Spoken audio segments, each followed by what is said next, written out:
What's up, Knicks fans? This NBA playoffs, don't let an injury rule out your bet, especially when every game is on the line. While other sportsbooks may box you out, Fanatics Sportsbook's Fair Play protects all bets from first half injuries. So if your player gets injured in the first half, Fanatics Sportsbooks make sure to keep your bet out on the court. Make the switch today and find more ways to win with Fanatics Sportsbook. Winning hits different here.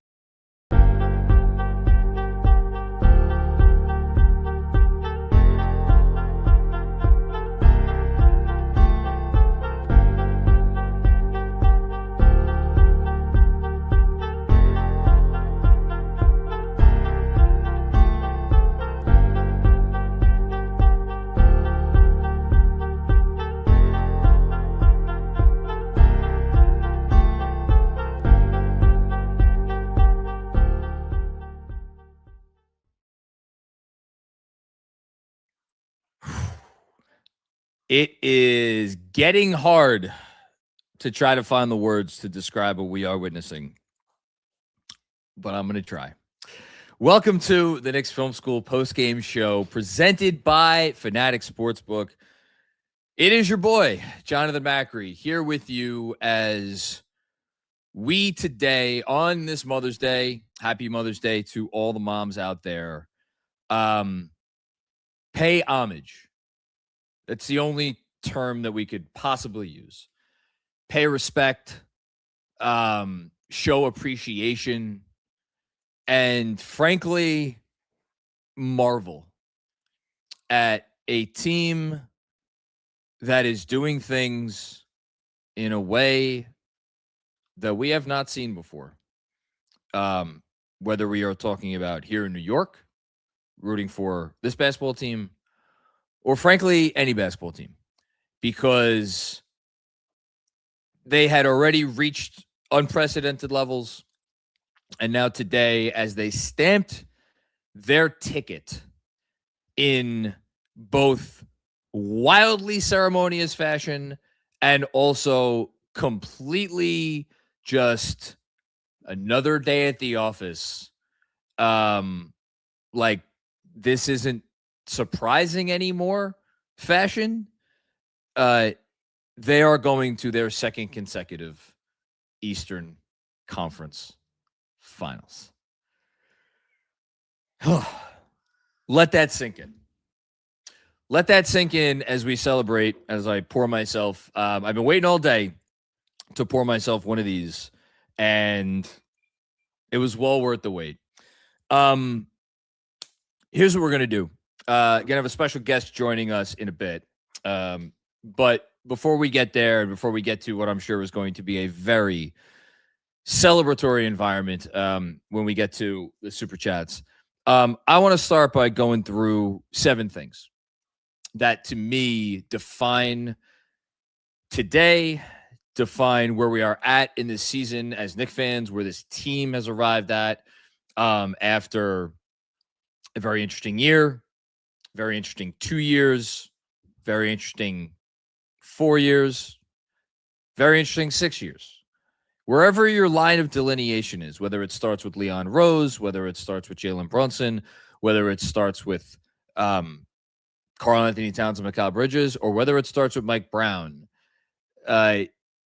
this does feel like a culmination.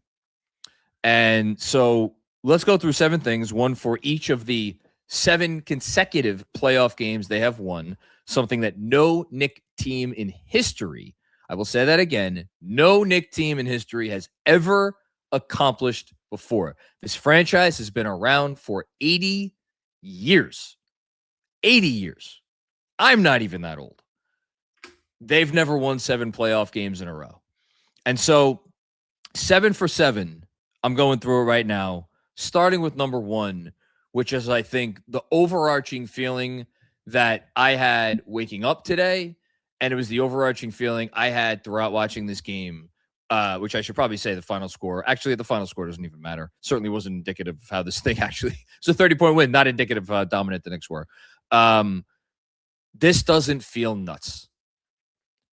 if you would have told me at any point during this season, at any point last season, at any point during the last 20 some odd years, whatever it's been, that I would get to a point where I was waking up on the morning of a game that if the Knicks won that basketball game, they would punch their ticket to the Eastern Conference Finals. And if you would have told me that I was going to be like completely and totally relaxed, at ease, just like, hey, I'm excited for the opportunity because hopefully it happens today. If it doesn't happen today, I'm sure it'll happen in the next game, but just like none of the, oh my God, they actually might do this thing. There was none of that. There was no, oh my God, they're actually going to do it, because over what's transpired over the last several weeks, and if you want to go back further than that, nothing about what happened today feels out of the ordinary. And yes, I am including in that the margin of victory, which leads me to my number 2 point, that we are witnessing the best Knicks team of my lifetime. Now, as some may realize, I turned a new age today. I am 43 years old. So 43 takes us back to 1983. If you tacked on another 9 years to my life and you go back to 1974, this would still be the greatest Knicks team of my lifetime. I know that probably sounds hyperbolic to some. There are 2 teams in that time frame that went to the NBA Finals, one of which came within a mediocre John Starks shooting performance of winning the NBA Finals. I watched almost every game of that year. That's the year I became a Knicks fan. That team, I will never forget watching it. I will never forget the sensation of knowing the whole year, like, oh, okay, this is the year, like, they are supposed to go. This is the team that's supposed to do it. Even my first year watching the team, I knew it. I was like, oh, this is the team that's supposed to do it. Watch them all, like playoffs. We'll never forget Nets series, Bulls series, Pacers series, Rocket series. This team is better than that team. 96, 97, the suspension team. This team is better than that team. The 99 team is my favorite team of all time. This team is better than that team. 2024, January Knicks, the post-Randall Knicks. Team we fell in love. I still talk about sometimes. This team is better than that team. And yes, without question, this team is better than last year's team, which leads me to my third thing. The third point I want to make, and it is a person. And I know I kind of started off the post game last time talking about him. I got to tell you, if this thing keeps going like it is, he may be elbowing some folks out of the way for one of the early statues to be built outside of Madison Square Garden, and that's Mike Brown. And we've talked a lot about Mike Brown and the challenges that he had to take on in taking this job. Obviously, this was a massive opportunity for a guy that I don't know was guaranteed to get another head coaching job after how things ended in Sacramento. And that's not to say he did a bad job. He did a fantastic job. And everybody around the league was, oh, there's San Antonio or there's Sacramento, cycling through another head coach for something that wasn't his fault. It's just the league is trending younger. The league is trending, it's the Mark Dagnalds of the world are the guys who get these jobs now, not the Mike Browns. And for him to get this job and just take it by the you-know-whats and say, I'm going to steer this thing the way I want, and then I'll either be the captain of the Titanic or I will take this team to some place that they have not been in over 50 years. He did it. I mean, quote old Blue Eyes. He did it his way. He has done it his way since moment one. And I don't know how more than any of the players that are responsible for this, we're going to get to them in a second.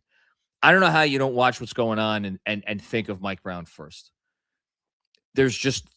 He deserves all of the credit you could possibly give a head coach when you compare the way they look now to the way they looked during the postseason last year. I said it again and again and again and again throughout the entire season. Last postseason was magical. It was amazing. We'll never forget the Boston comebacks, the Brunson shot, awesome. Game 6 against Boston, Game 4 against Boston. I'll never forget those. That was everything was a battle. Everything was a battle. And look, they will be tested and there will be more battles to come despite what we are seeing. But it is just night and day, and they are completely bought in and they are executing and they have a game plan, and it's unbelievable, which leads me to my fourth point, which is this is the most dominant playoff stretch that we have ever seen, which is different notably than saying that this is the greatest Knicks team of my lifetime. And yes, when I say this is the most dominant playoff stretch we've ever seen, I look, again, I've been watching this sport for 33 years. Shout out to Patrick Ewing, 33. We've definitely seen I've seen some dominance in that time. The Lakers team that only lost one game. Obviously the Bulls team that was slated to go, one loss in the Eastern Conference playoffs to the Knicks, notably, before they lost 2 to the Sonics when they were up 3-0. There are certainly some others. The Heat, first 2 rounds, Heat in 2013, pretty dominant performance by then. The Knicks aren't even in the Eastern Conference Finals yet. So this is why I want to catch my words carefully, which is why I'm not saying this is the best NBA team we have ever seen in the postseason. No. Just to be very specific, because sometimes when you see this stuff, your eyes can almost glaze over because the dominance is to such a point where you fail to actually take a step back, sit down, look at this and say, oh, no one has ever done this before. Full stop. No caveats. They have won the last 7 playoff games by 185 points. That is an average of 26.4 points per victory. If you are a playoff team that wins one playoff game by 26 points, by golly, you've had a nice postseason, because the playoffs are the most intense environment imaginable. And if you kick the shit out of a team by 26 points in the postseason, a team that also made the playoffs, that's pretty impressive. Even if you're like a number 1 seed playing an 8 seed, hey, these 8 seeds are feisty. Just go ask the Orlando Magic. You win one game by that amount. They are averaging that margin of victory over the last 7 games. They scored 144 points today. That is a team record for most points in any game in their franchise playoff history. They have the 2 highest scoring halves of their franchise in terms of the Knicks playoff history. No team has ever put up these numbers, and you could tell, and you could sit here and you could tell me that, oh, you know what though, Macri, you're a little ahead of your horses here, because let's go look at the competition. And to that I say, all those smarty pants who told me before the Hawks series, oh, watch out for Atlanta.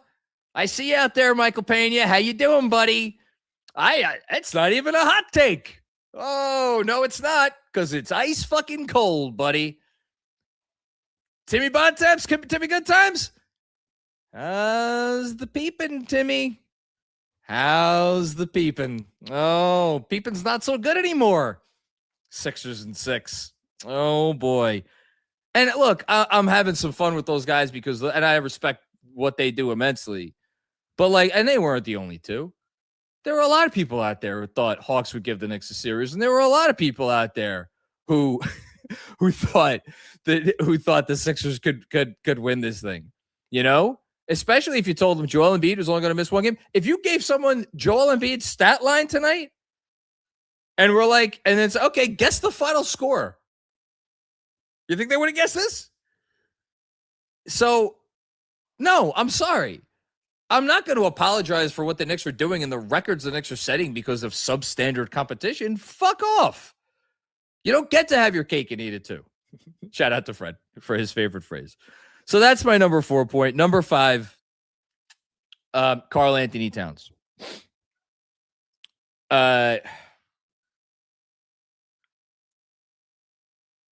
Never been as wrong about a player in my life.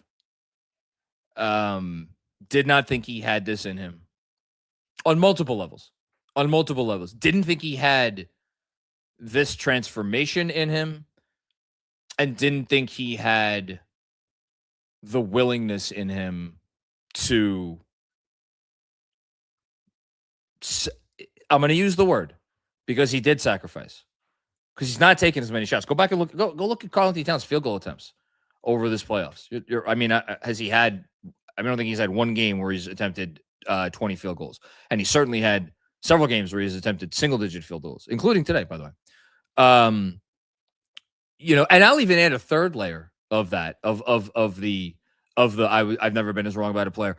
I didn't think he had the ability to defend like this. Playoff high field goal attempts, 13. Did it once. Shot 12 field goals twice, 11 once, 10 once, the rest single digits. And he has dominated the postseason. He has dominated the postseason in every way a player can dominate the postseason. Yes, he will get dinged for this series, getting in foul trouble. And if this were a different sort of situation, might that have hurt the Knicks more than it did? Absolutely. Is it something that he could clean up? For sure. Is it still a 9 or a 9.5 out of 10 for him, really, from the opening minutes of the Atlanta series? Without question. He has done everything they have asked him to, not only actually went out there and did the thing, but he has done all the things at an all-NBA MVP candidate caliber level. So he is number 5. Number 6, Jalen Brunson. I've referenced before, everybody has different starting points for when this began. Some have Leon, some might, or Leon / Tibbs once upon a time. I understand. I hear that. I think for some people, they will look at the trades of 2 years ago as a line of demarcation. For me, it's always going to be when Brunson arrived, because you don't, what we get right now, what we're seeing right now, despite the fact that, again, Cat's playing at an MVP level. Mikal Bridges is playing like the guy that they traded for. OG Anunoby was arguably the best player in the freaking Eastern Conference before he got hurt. Deuce McBride, hello. I mean, really, that's your 7th man? Excuse me? 7th man. I don't even know what the hell his final stat line was tonight. I'm fairly certain he led them in scoring. Whatever it was. We've gone past the point of the numbers actually mattering, but Deuce McBride was the MVP of the game today. Full stop. Yeah, 7 and 9 from 3. So yeah, Josh Hart, didn't even mention Josh Hart. Mitchell Robinson gave us a moment that we will not soon forget. Gave us many moments, but one that will be emblemized forever. But it's Jalen Brunson. It's always been about Jalen Brunson. He changed the entire tone, tenor, ceiling, floor, approach, culture, every buzzword you could look up, any bullshit nonsense word that talking heads like me throw out there to further expound upon what a team is doing or not doing, any word you could throw out, if you slap that label on Jalen Brunson, you'd say, oh yeah, he changed that for the Knicks. And again, I get there will be even a little bit of pushback to that statement because of the We Here season. I remember the We Here season. I remember it fondly. A lot of teams in NBA history have had a nice year. And that was a wonderful year. It was a glorious year. It was the year that helped put us on the map. It was a defining moment in my professional career for both me and Andrew, and he'll be on here in a minute, and he can speak to that as well. Shout out to Rose. Rose wedding ring. We Here meant a lot to all of us. It did. It was a special year at a time when a lot of sports fans, I think, needed it, especially here in New York, needed a special year. But that didn't change the franchise. It didn't change the franchise, and Jalen Brunson changed the franchise. So he gets my number 6, and then my number 7, and I'm gonna call down my guest here in a moment, although she's probably watching upstairs. as I have to go and find her. Oh, wait, no. Hold on. I'll get there. My number 7 is the fans.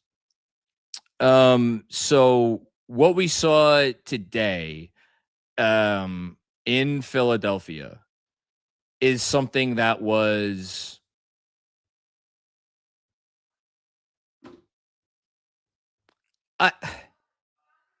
it can only be described as church.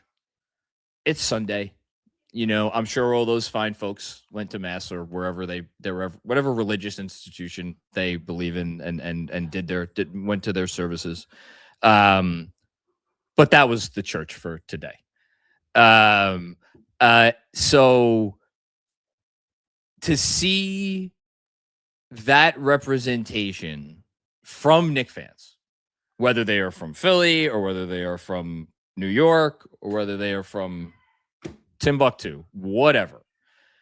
Even though we all couldn't be there in person, that was validation. That was validation for all of the years that we suffered through not only the worst basketball team in the league, but the basketball team that made us at times question our sanity, question our dignity, question our own intelligence for continuing to give this project the time and energy that we gave it. And to see that outpouring of support in another building and ostensibly the building of a fierce rival, whether we were there or not, every Knicks fan, wherever they were on the planet, watching that game today, felt like they were there and felt like they were represented in that building. So that's why my number 7 is for the fans, of which I am one. And for the first time, now you could come. This is your seat right here.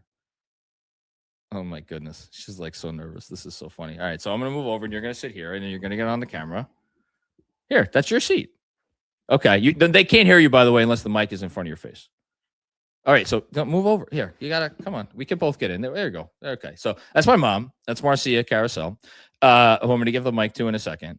But first I promised her I wasn't going to ask her any tough questions. Nothing about ice coverage today. Maybe tomorrow.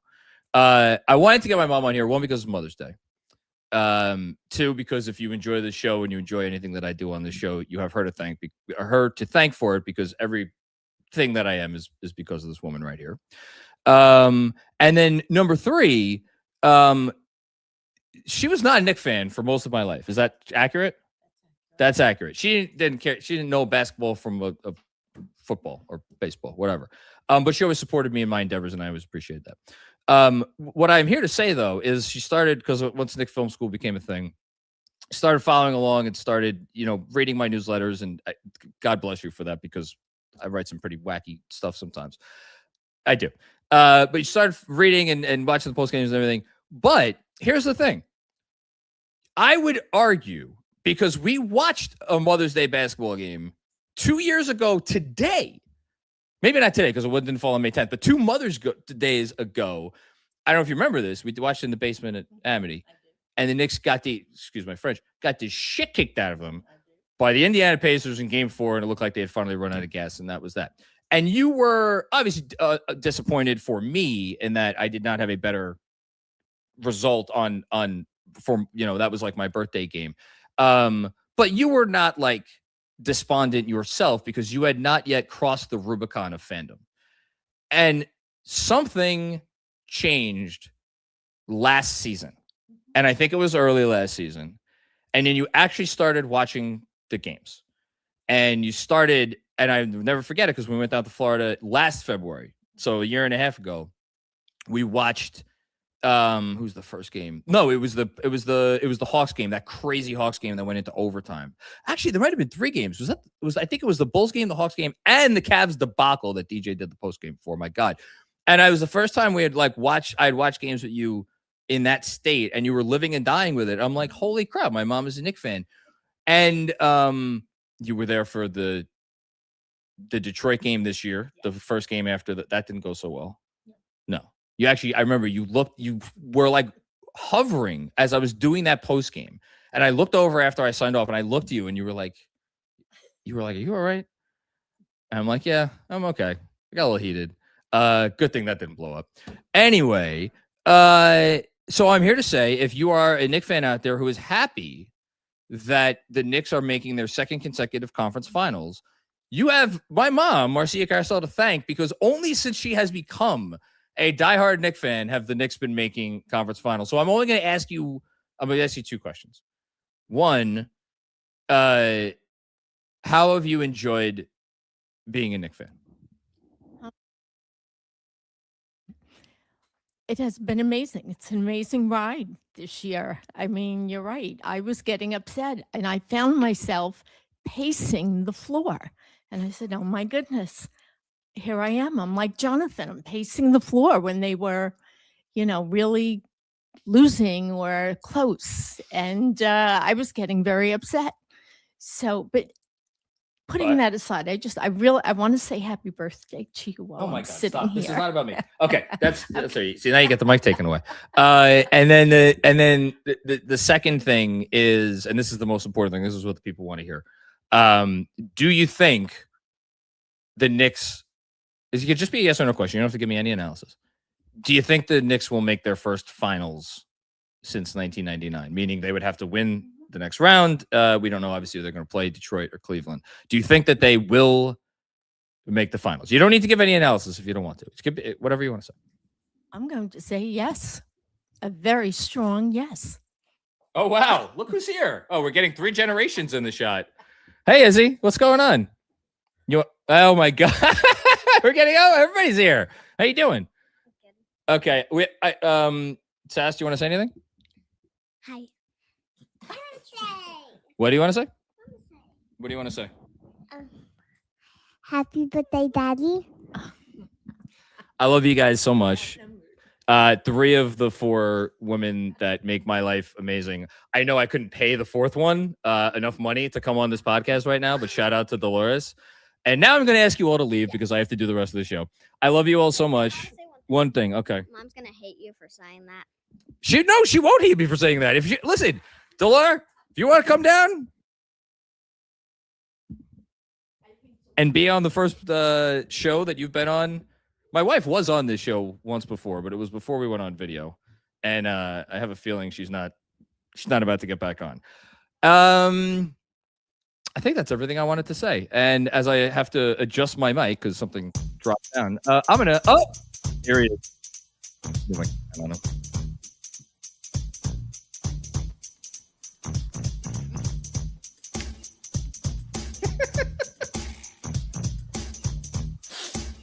Knicks in 4, you losers! Adorable family, John. I'm sure all of them could have got minutes in this series for the Philadelphia 76ers. How sweep it is, Knicks fans. We used to pray for times like this, to rhyme like this. Our dreams happen to be your nightmares, Philadelphia. Joel Embiid, you spent more time on your back this series than a toddler. What up, Timmy Bontemps? What up, Michael Pena? What up, Philly content creators? Just repeat after me. The better team won. Repeat after me. The best player in the series showed up. The second and third best players in the series. One, Karl-Anthony Towns and OG Anunoby showed up for half of it. Get this city out of here, John. You know what we do at the end of every series? We have to play a fun game. What's the game? It's time to play some Get Some. So, we start. Of course we start, Jonathan Macri. And you get the first one. To the person, anybody watching this, by the way. Izzy, you too. You're watching this, right? You have as many conference finals appearances as Joel Embiid. Okay. Actually, no, because you're a Knicks fan and you went to 2. You have scored as many points. You have grabbed as many rebounds. You have got as many assists. You have gotten as many people in foul trouble in the conference finals as Joel Embiid. John's daughter, John's mom, John's whole family. Okay? And Joel Embiid can get some. That's right. John, Tyrese Maxey, who finishes this series the 4th best player in it. He can get some. He can get some. Paul George and his inflated contract. Enjoy the come down from PEDs, buddy. You can get some. That's right. Kelly Oubre, who actually don't have a ton of smoke for you. You were like a fine middle contract, but you talk shit about Jalen Brunson and his big head as you spend all offseason to celebrate losing again to Jalen Brunson. Kelly Oubre, you can get some. That's right. Let's go to... Is anyone else worthy of a get some? How about VJ Edgecombe? Because I was told the look in his eyes after game 2 was going to be scary. So VJ Edgecombe, who forgot to show up for the other 2 games in this series, you can get some. By the way, I know people get mad at him for the calls and for arguing with the officials. We are respectfully going to revoke Nick Nurse exempt Nick Nurse from this because his family's going through a lot. Bradley Cooper. Shout out to Nick Nurse. Bradley Cooper, you've never won an Oscar. You didn't win this series, and you can get some. That's right. Will Smith, this hurts me more than anybody else. Believe me, this hurts me more than anybody else. Unfortunately, Will Smith, you can get some. The entire cast of Always Sunny in Philadelphia love the show. It's gone on for about 6 years too many. You all can get some. M. Night Shyamalan. All of your movies, they're based in Philadelphia. Here's a twist ending. Knicks in 4. And you can... Hold on. I think that broke John.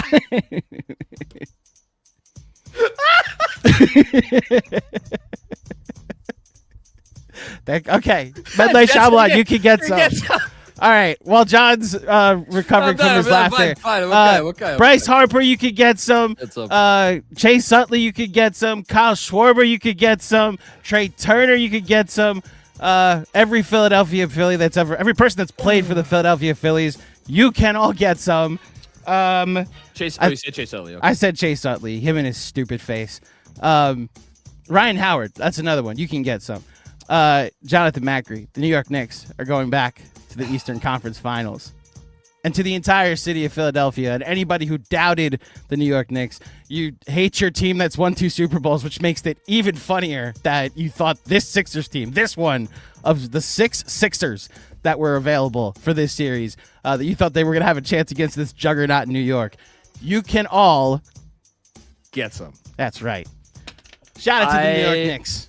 My only contribution to that is that when you were going for Joel Embiid spent more time on his back then, I did not think that you were going to go wherever the hell you I were. had a worse version of it that involved sure Diana Rossini, but I decided to use caution. It's Mother's Day after all.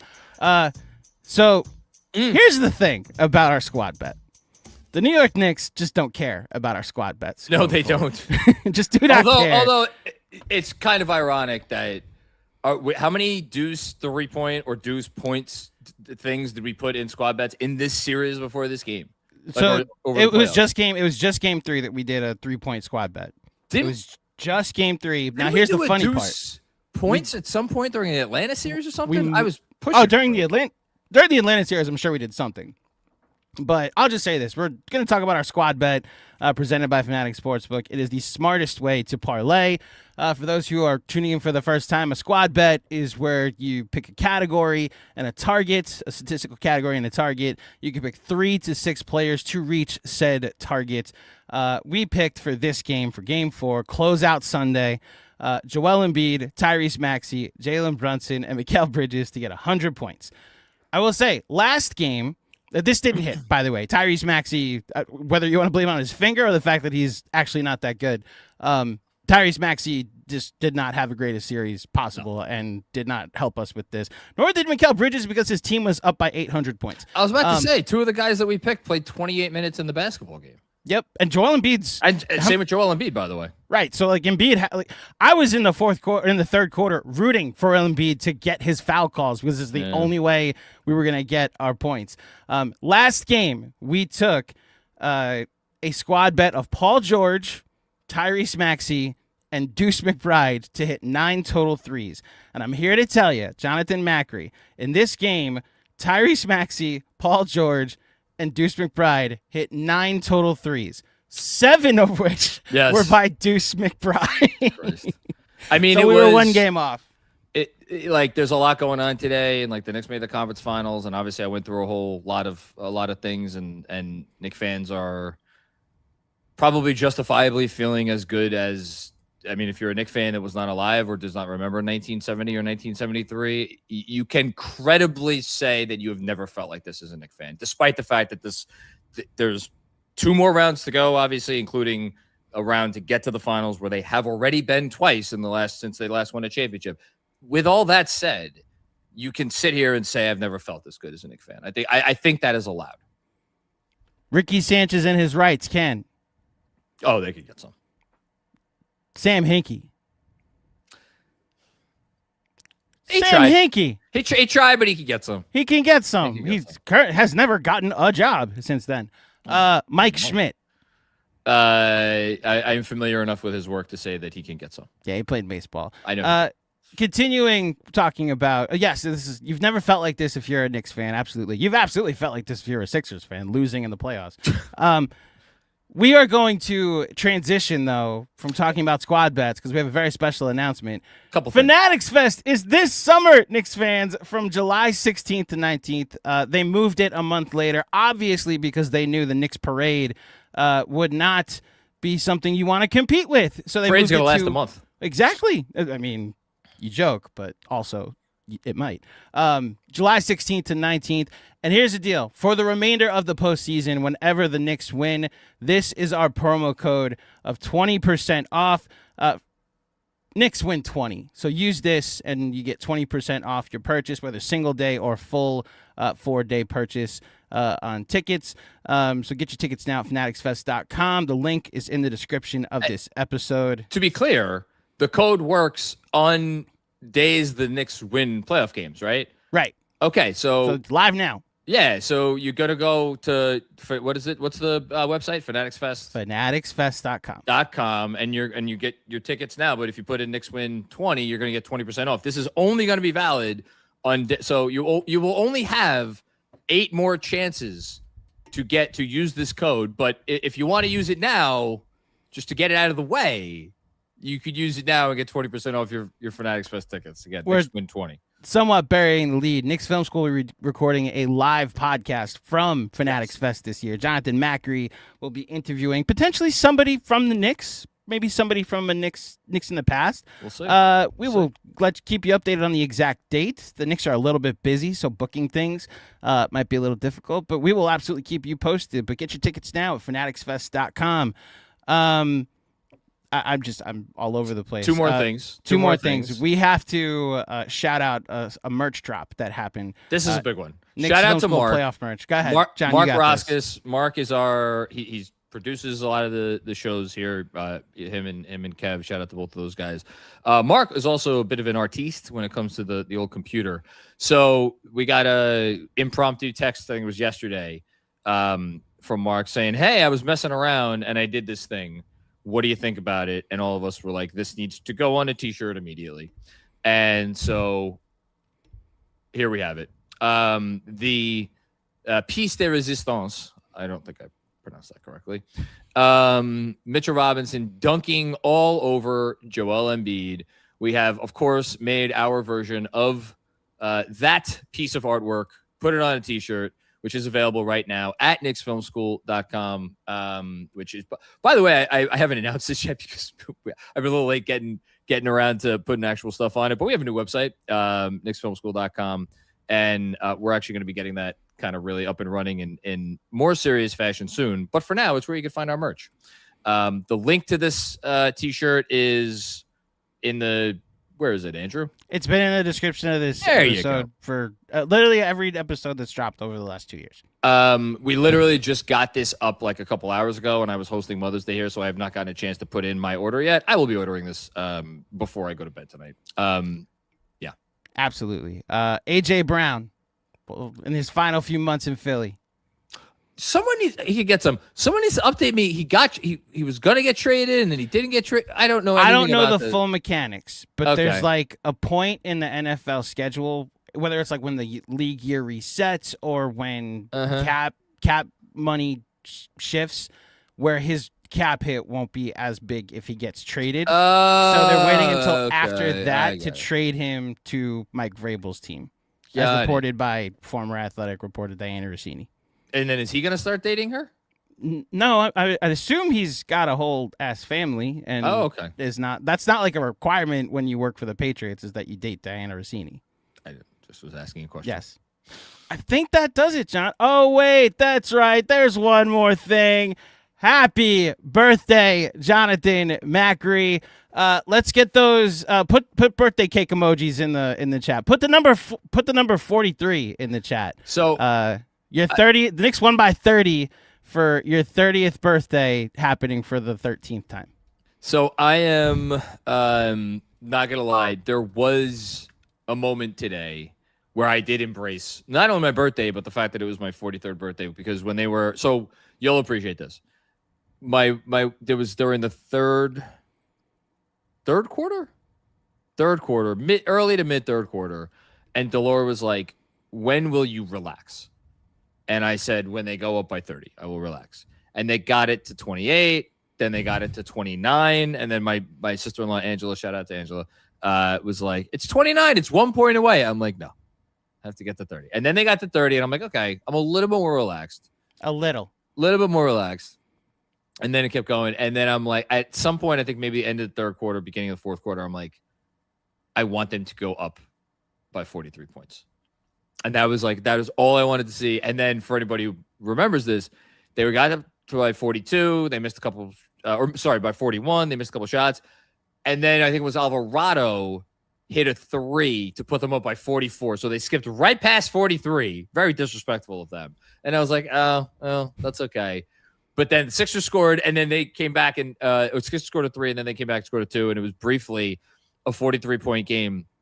And I wanted my wife to text me the picture. So when they got up by 43, I did take a picture in front of my television set and didn't know what was behind me on the screen at the time when they were up by 43. She showed me a picture. Joel Embiid's face was the only thing on the screen. Ah, that's great. Oh, everything's working out perfectly for the Knicks this postseason ride. I'll put that in the newsletter tomorrow. Shout out to all my Substackers out there. If you don't know, you better ask somebody. Free newsletter tomorrow. Sign up tomorrow. Oh yeah, free newsletter. And then stick around for the rest of the week by signing up for the newsletter. There you for go. the paid Look subscription. at you. Who's better than you? This has been a magical postseason so far, and the beauty of it, as I start to get my 2% of serious. Yes. Look, it was lottery day today, and I was sitting out there with no sweat because the Knicks, A, don't worry about the lottery anymore, and B, yeah, they have a pick, but the lottery will not really factor into their plans for the foreseeable future. So Alan Hahn came on Knicks Film School during the preseason and said that Knicks fans of a certain generation talk poetically about the 90s Knicks. It's where John became a Knicks fan. It's where I became a Knicks fan. It is, for a lot of people, the origin story, whichever year it was, whichever team it was. And he made the point that Knicks fans should really cherish the team and the era that we're in right now, because this is your version of the 90s Knicks. This is your version of a team that can consistently tell you, not only are we going to the playoffs, we're going deep in the playoffs every year. He quoted The Office, the last episode where Andy Bernard says, I wish you knew that you were in the good old days before you've left them. I made a point to just watch the fourth quarter, 12 minutes of garbage time as they clinched a second consecutive conference finals, because these are the good old days. And the beauty of it is I trust this team to allow me to just take a second to enjoy it and to dream big, because I see the look in their eyes. They know the job's not finished. They know that this is just a step on the ladder. So Knicks fans, enjoy these moments. Enjoy the next couple days, because guess what? We just get to sit back. I have no idea what we're going to do for content this week, because Knicks... obviously, we're going to do content, John. I'm saying I have no idea. The Knicks are going to have like at least a week off before they play another basketball game. And who knows what's going to happen in the other series. But to every Knicks fan watching this, when you went through the Jeff Hornacek days, the Kurt Rambis days, the Chris Duhon days, the Knicks of the 2000s, where there was more interesting things about the Knicks off the court than on the court, where the slam dunk contest was the only thing you had to look forward to, where Dream Week happened, where we had 3 opponents come in, and that was the promotion for Knicks fans to go watch their team. Enjoy this. Take a couple days to enjoy this, because these are the good old days, and we're just very lucky to be living in them with a very special team during a very special era. That was really well said. Thank you. And it was, what's funny about it? My original, my number 1 point of my 7 was like, don't take this for granted. Like, appreciate that. And then I had to bump it because I just wanted to get to some other things. That was going to be the first thing that I was going to say too. So as I don't know about as usual, but our minds are in the same place as usual. It's I don't know, man. It's not crazy, because they have gotten it. They've worked up to this. This did not come out of nowhere, and it's been up and down at times. Just last only other point I want to make. You bring it back to the 90s, and I know I do this. I don't know. You're younger than me, so you came in later. But like, we think of the 90s as this one entity, right? As this one thing. The 90s, I mean, yes, Patrick Ewing was here the whole time, but other than Patrick Ewing being here the whole time, it was like a lot of those teams had nothing in common. Like, they changed coaches, they changed who the second best player was. They changed who the third best player was. They went through stretches where they were very much a contender, and then they went through stretches where they were not a contender at all. They were up and then down and then up and then down and then up again. So we look at that time and it's like, oh my God, what did they make the playoffs 14 straight times or whatever? I think they won a series 9 straight times, right? Or 10 straight times, whatever it was. They didn't get out of the first round in 1991. After that, they just kept winning first rounds. But my point is, like, it can be tempting to look at what they're doing now and say, you can't compare it to the 90s yet. This is 4 straight years in the playoffs, 2 straight years in the Eastern Conference Finals. The 90s teams, they did it for a longer stretch of time. I think that's unfair. Those 90s teams had ups and downs and ups and downs.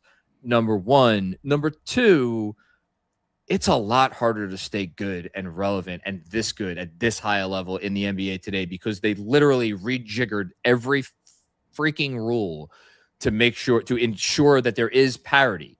And they have almost required you, if you are a team that wants to contend for a title, to go, if not all in, like pretty much all in, and thus further ensuring that your run is not necessarily, I mean, I'm here for a good time, not a long time. That's kind of the NBA today, unless you happen to, luck into, and it's not all luck. I mean, these teams earned it, but like the Thunder, right? Or if you look at the Spurs right now with like the draft picks that they accumulated and they'll hit all of them, but that's like such the exception and not the rule. All this is to go back to your point that you're making right now.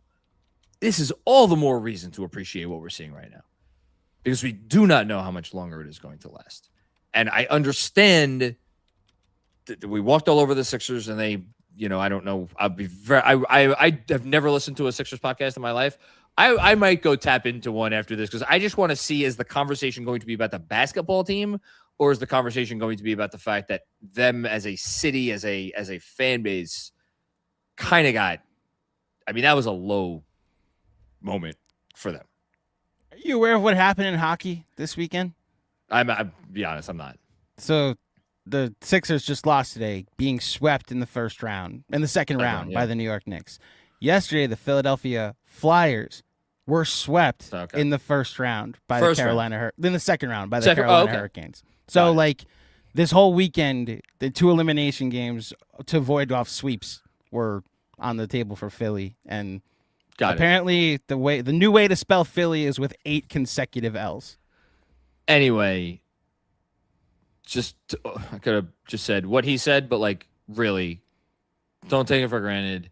This is a really, really, really impressive accomplishment. And then maybe I have to apologize.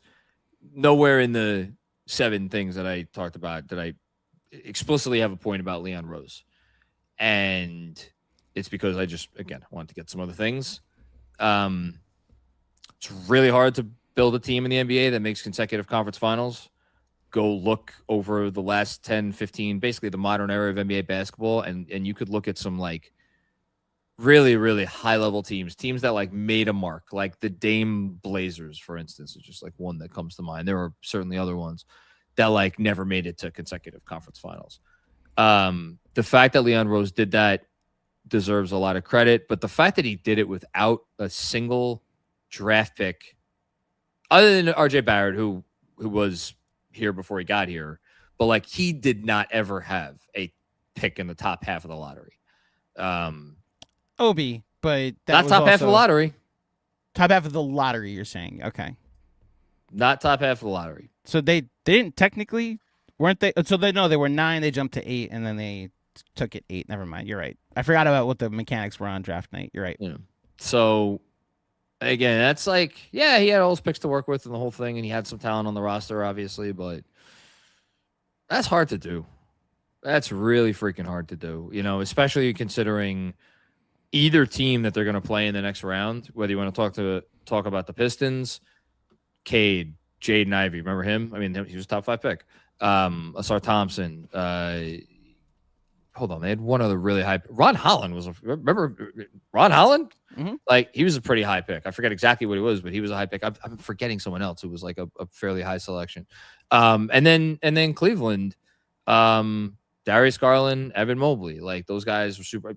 Isaac Okoro, was once upon a time, he was the 5th pick in the draft, part of that core.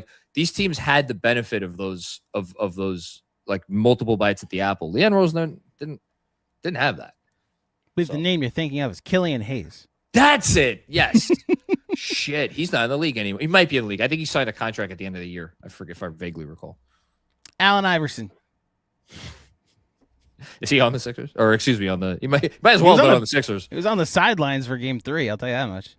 Allen Iverson can get some. He could get some now, and he could get some later because he was on the Pistons for a brief period of time. That's right. We'll bring him up at the end of next series too. Okay. Meek Mill. Meek Mill. I could not tell you one Meek Mill song, but he could get some. Okay. I referenced one earlier, but don't worry about it. Kevin Hart. What was the song? Dreams and Nightmares is the name of his most famous song. His most famous song? Yeah. As I'm bringing this up, I might as well just say, hold on, wait a minute. Y'all thought I was finished. Yeah, but which is one of his iconic lines. Kevin Hart. He's from Philly? Yes. Oh yeah. You know what? I think I knew that. He could get some. I don't like Kevin Hart. The cast of Abbott Elementary. Never watched a minute of the show, but they could get some. A toast. You got a drink? Yeah, sure. Okay. A toast. The New York Knicks are going back to the Eastern Conference Finals. Last year, it was a dream come true. This year, we're halfway there. Cheers, everybody. Cheers. And on that note, we're gonna be here a while, but I'll be here if you need a break or anything. Let's do this, Knicks fans. Let's do it. I'm really excited for this. Don't take it for granted, but we deserve this. We deserve this. It was some really hard times, some really lean years, and it was not easy. It was not easy to. It just wasn't easy to keep the faith. But I know if you're watching this, you did. So thank you. Because it allows us to do what we do. So there you go. All right, here we go. Giddy up. I can't. What was the first super chat in like the first quarter? Chris Dayton, what's going on, Chris? Happy birthday, John, and happy Mother's Day to your mom, courtesy of Deuce McBride. What a game! The first quarter was unlike anything that I've ever seen. Like from the Knicks in general. I mean, the Knicks, we should say, started off this game shooting 11 for 12 from three. They set the tied the record for most threes in a quarter. They tied the record for most threes in a half in any game in NBA history, not just playoff game. And Deuce was all over it. And you knew he was going to explode at some point. He's had some good games some good shooting games in the playoffs. He's not had a great shooting game in the playoffs until today. And this one will go down. We'll remember this for a long time. Thanks, Chris. AG Blatt Vids. What is going on, AG Blatt Vids? Any relation to David Blatt? Passing Cat. You don't like that one, Andrew? Passing Cat unlocked new gear on offense. His ability to find cutters and shooters is wild. And he'd be 45 points per game and 2 MVPs with Embiid's whistle. You know what? I'm not going to push back on that. I'm not going to push back on this. My favorite stat of this game, my favorite stat of these playoffs, is the stat that they popped up during the broadcast, where they said that this makes it, what was it, 6 or 7 consecutive games, I'm pulling it up right now, in which Karl-Anthony Towns has had at least 6 assists. Here, I'm looking at it right now. 1, 2, 3, 4, 5, 6, 7. So 7 consecutive games of at least 6 assists for Karl-Anthony Towns. The only 2 players in Knicks history who surpassed that number are Mo Cheeks and Walt Clyde Frazier. Mo Cheeks and Walt Clyde Frazier are Hall of Fame point guards. Point guards. And Karl-Anthony Towns is now, I think he's tied with Jalen Brunson, or he's now won over Jalen Brunson in terms of, again, consecutive games with this many assists in the playoffs. It is, we talk about Jordan Clarkson's transformation in the middle of the season, like going from like a typical lightning, or a microwave 6-man guy to like whatever the hell he is now. This cat transformation is, it's probably even more out of this world. He's really great at it. That's just the thing. He's really, really great at it. And they're really great at leaning into this skill set. And I can't wait to see what he could do in the next round against we'll see who they play, but can he keep this up might be already my number one question for the next round. Miguel Bustos, what's going on, Miguel? Sending love to the KFS family on this special day. Really happy to share this with you all and let us know of the Eastern Conference Finals viewing parties. It is special. So thank you first and foremost for that. We appreciate it. We're honored to be able to share this to everybody, whether you're watching now, whether you watch later, whether you're listening on the podcast. It is truly like I'm not going to speak for Andrew, but I'm pretty sure I can speak for Andrew. I had a great day today with my family. We hosted like our first like outdoor thing we've hosted since we moved into our new house.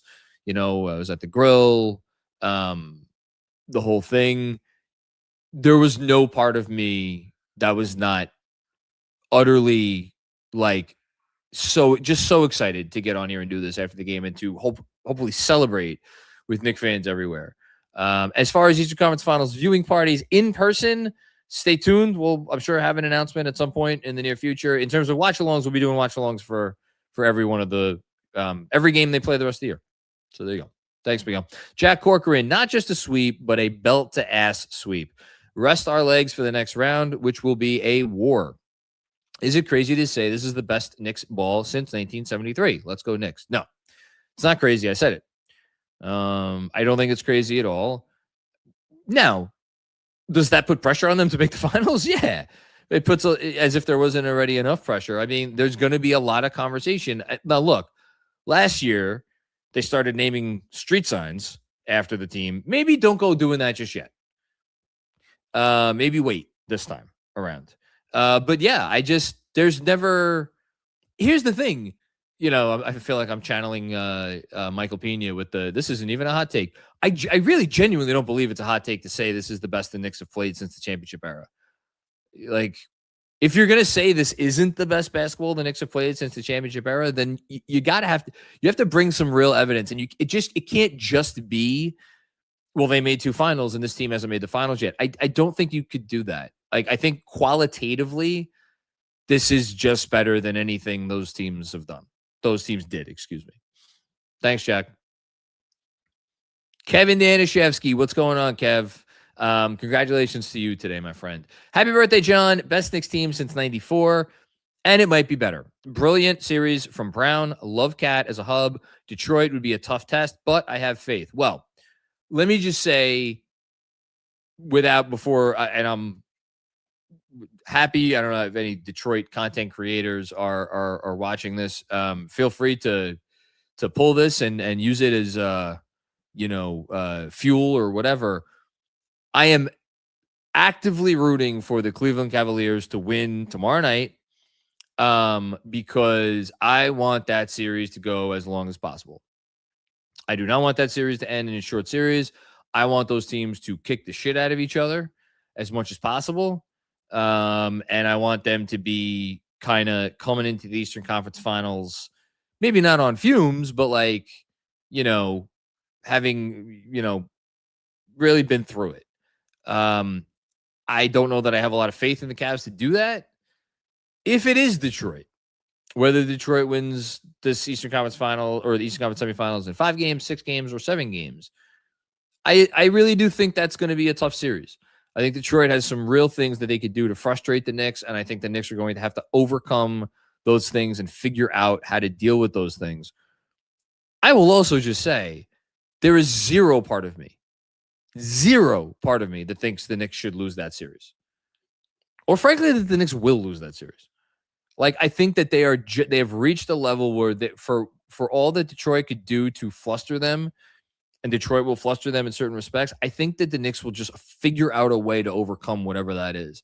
And more than that, and this is the real key, I think that they will figure out pretty quickly how to do a better job of exploiting Detroit's weaknesses than other teams have been able to do. 1, because I think they have the personnel, and 2, because I just think they're better and more committed and will have a better game plan. Thanks, Kev. Pundertaker, what's going on, Pundertaker? Thanks for the contribution. Boot to ass, belt to ass, Josh Hart's thumb to ass. This team could win in so many ways right now, and give Mikal Bridges credit for being a playoff riser for the 2nd year in a row. I loved the game Mikal Bridges played today. Again, we talked, recently about me and Andrew were having this conversation on the playoff hangover that we did yesterday, I guess. Yeah, yesterday.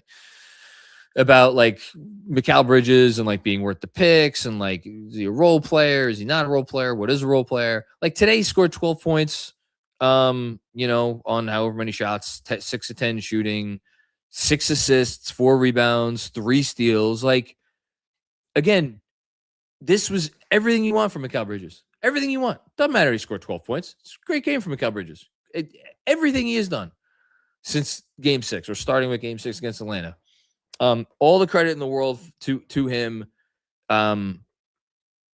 It's crazy to me. Well, not crazy, because we were having those conversations for good reason, but it's to think that we were having conversations 2 weeks ago about benching him. Talk about in quick turnarounds, things that life comes at you fast. Doesn't get much quicker than that. Thanks, Pundertaker. Iceman Sham, what's going on, Iceman? Happy birthday, John. Thank you. And salutes KFS. This is a truly special time to be a Knicks fan. I think the only comp is 94. Because 94, there was something special in the city going on, obviously, with the Rangers. Jordan had gone to play baseball. There was a sense from like the opening tip of that season that season was supposed to be a culmination of the Ewing era. Like, this is their time, the whole thing. There was some of that, I think, before this season started. Even though the Knicks were kind of like co-favorites with the Cavs before the year. I remember the ESPN did some kind of like little video essay on like, this might finally be the year for the Knicks to make it back to the finals, the whole thing. The difference is like, they were really challenged in 94, obviously.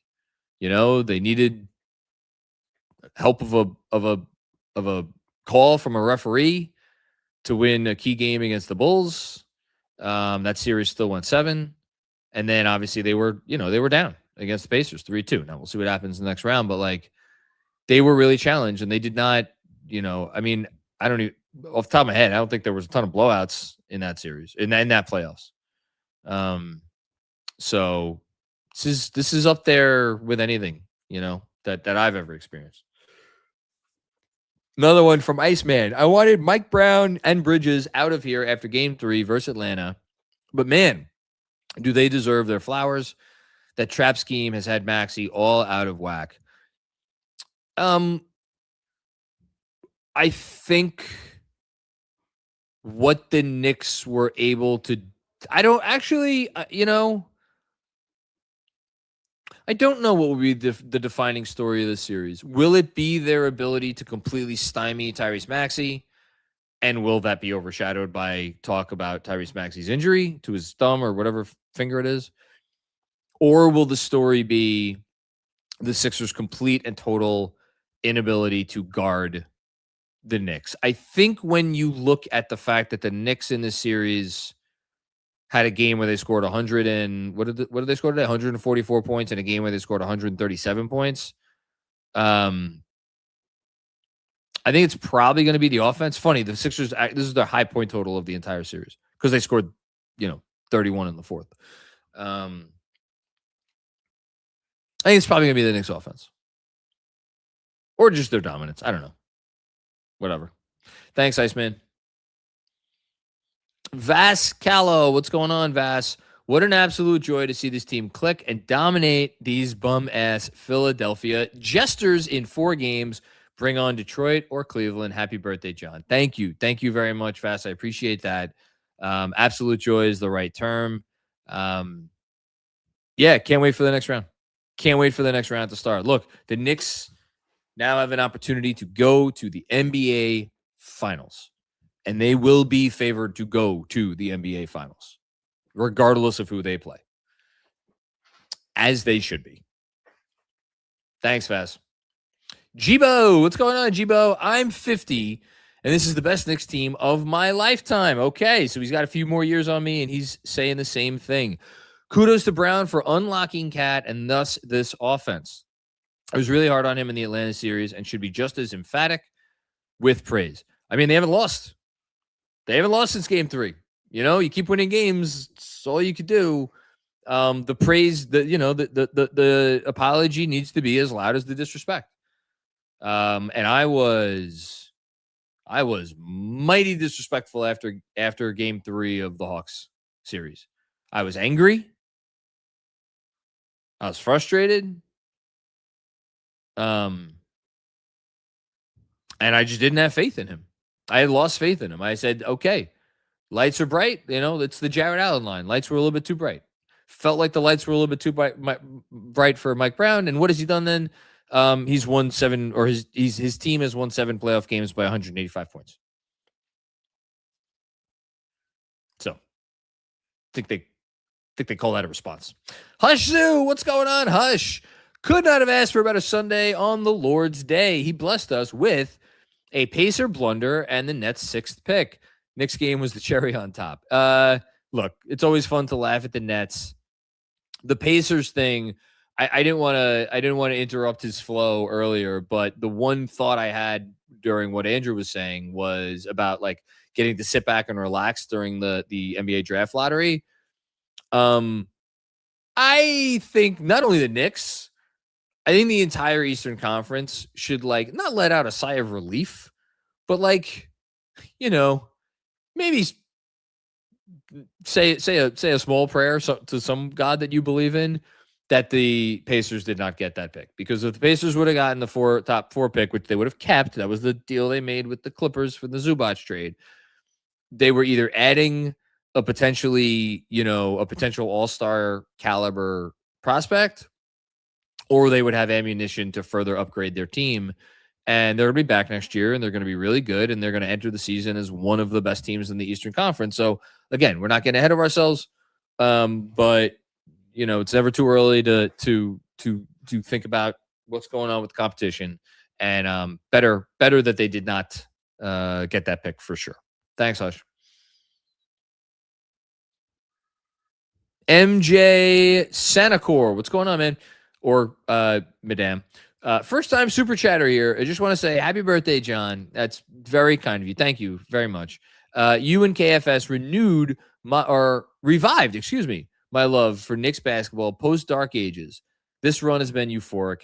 # 69 wins. Well, that's awesome. Like, I know I often talk about, this is for the people who, toughed out the miserable years and this and that. I don't do it that much on the regular pod. I usually save these little personal in the mirror moments for like the Patreon stuff. But I spoke about it recently on a Patreon mailbag I did about how, like, I don't, as I get older, as like, my kids obviously getting older and I want to spend time with them, and just, I'm 43. I'm like, average age of average male, American male, I think, lives to like 76 or something. It's like I start to think about this shit. And,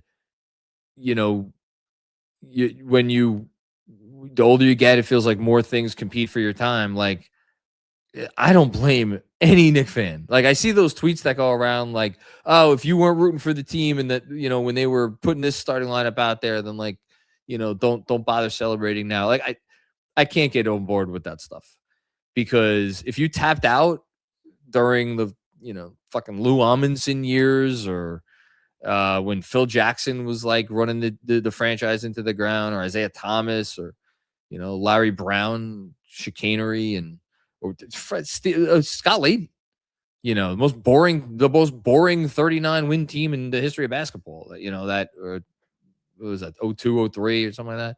Like, if you tapped out because you had like shit going on, like, more power to you. Seriously, I don't begrudge anybody. And I think if you've ever loved the team, everybody gets to enjoy this. Everybody gets to enjoy this, and everybody should enjoy this. If you were ever a Knicks fan before, if you're like my mom and you became my mom, I don't want to say her age. I've already done it. I don't think she wants me doing it again. She's been around for a while. She's been a Knicks fan for 2 years. Like, she lives and dies by this shit now. That's all that matters. If you're with this team, that's all that matters. If anybody deserves, should get shit, it's someone like me, who is like unloads on them, in the middle of the year, and then they're good right now. They're really good. They're great. So yeah, there's no. The bandwagon is it's an infinity pool, it keeps going and going. Sri, what's going on, Sri? How you doing, man? Cavs fan said last season that they had too much rest during the season and with their first round blowout, and it caused them to be poorly conditioned against the Pacers. Are you worried about this for us? No. That's a weak team. It's a weak-minded team. It's every game that I have watched them, every game that I have watched them this postseason, I have come away unimpressed. And that is baked into their DNA. It is why they are going to make at least one, I would guess, massive upheaval sort of move this summer, because I don't think the season is going to end well for them, whether it's against Detroit or against the Knicks. This Knicks team is, I titled my newsletter, Serious People. They are as serious as serious. They are as serious as cancer. Am I a little worried about like them being a little sluggish at the beginning of the first quarter of game one of the Eastern Conference Finals? Yeah, sure. For like the first couple minutes of the game, but like Nah, man, you want the rust. I'm sure they could use it. And by the way, if Cavs fans were saying that last season, that's a fucking excuse. That's not why they lost. They lost because they weren't good enough. Kevin Danishevsky, first sweep since 99, baby.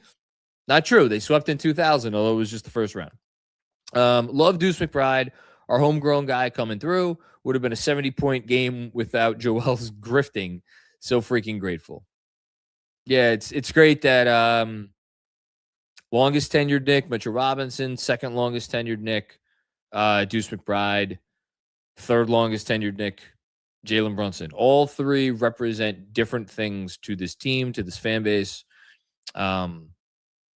So, yeah, very cool. Thanks, Kev.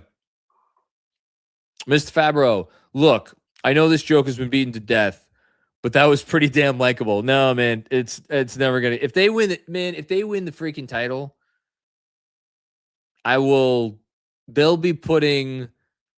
Then likable should be on my gravestone somewhere.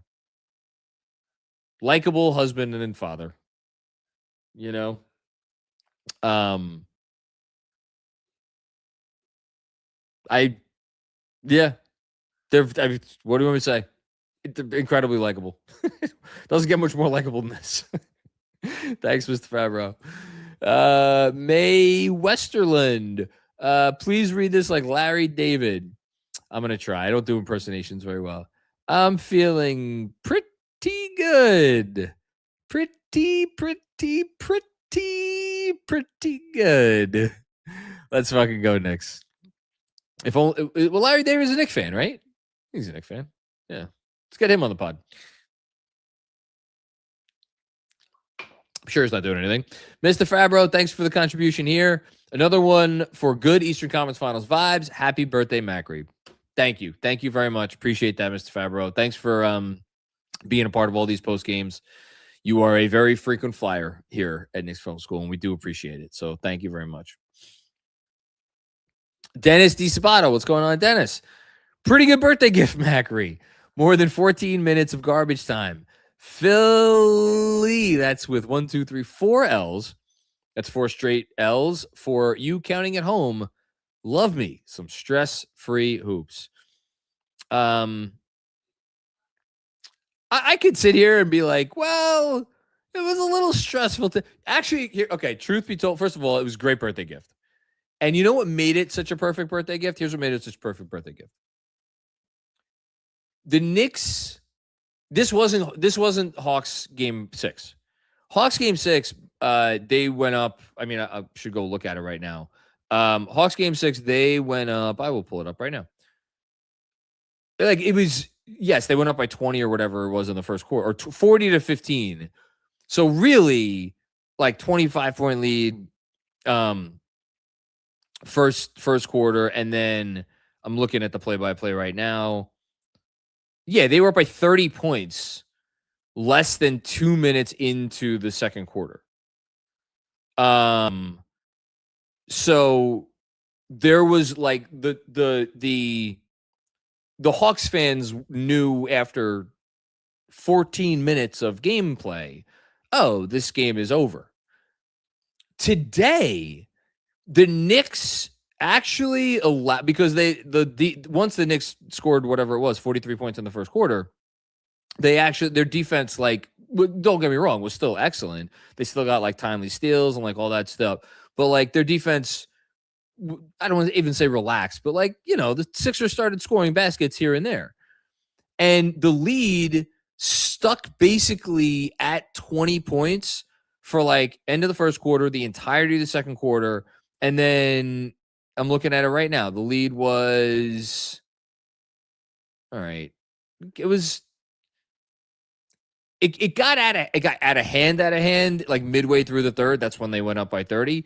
But like there was a solid hour and 15 minutes if you include halftime, or maybe a little bit less than that, where Sixers fans sitting there. Now I'm sure, look, first of all, there weren't many Sixers fans there. Second of all, they fucking hate their basketball team, so I'm sure maybe they weren't thinking that. But like as an NBA, like an unbiased NBA fan watching the game, even if you like knew what was going to happen, you're like, well, but the lead's only 20. Lead's only 22. Like even Breen during the broadcast, God love Breen. I feel bad. Like he had to try to keep that game compelling. And like, I remember there was like a Quentin Grimes 3, I think, that like cut the lead to 22 or something, or 23, whatever it was. And he like gave it real energy. It's like, oh, Quentin, I don't know if he said like the Sixers needed that but like kept kind of going after that sentiment for like, again, the entire second quarter and like the first, 4 or 5 minutes of third quarter. It added extra pain to the Sixers experience because they could not completely tap out, And so that is what made it extra special, because every time the Sixers would score consecutive baskets, it's like, oh, here's Jalen Brunson hitting Mitch for a lob, or here's Landry Shamet hitting another 3, or Brunson hitting another 3, or Deuce hitting another 3, or Mikal Bridges with an up and under, or like Cat taking someone off the like every time like the Sixers can't even say made a run, but like again did something positive, where for like a millisecond, if you were a Sixers fan, you're like, okay, you never know. Then the Knicks would just go out and do something and score with such ease. And it was perfection. It was just basketball perfection. What a delightful day. No notes. I am AK Legend. I have no words anymore to describe what is happening. None of us do. It's why I had to make a list to start. You think they tried to match the lead to your birthday? I was hoping. Happy birthday, John. Let's go Knicks, and Embiid can again have some crow and effing eat it. Thank you very much. Zero sympathy for Joel Embiid. Karma's a bitch, and what goes around comes around. That's all I got to say to him, man. Michael Aaron, what's up, my guy? Knicks just swept to make a second consecutive Eastern Conference Finals in a year that doesn't start in 1-9. I'm not from New York City, so I didn't get to fully enjoy or see the 90s. KFS has truly enriched these years of my fandom. That means so much to me, Michael, and it means even more knowing that you have been so kind over the years in more ways than one, and I genuinely appreciate it. You've always kind of gone above and beyond. So it means a lot for that reason, and it also means a lot because I do not think that you are the only one who is in this boat. And I don't want that to sound like the only person who, like, Knicks Film School has enriched your years. It's not about Knicks Film School. It's whether you watch Knicks Film School or Knicks Fan TV or any of the other, content. There's so many brilliant content creators out there in Knicks land.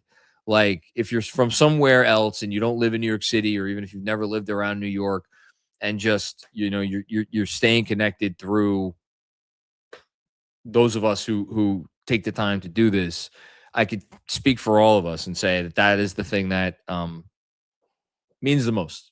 So thank you.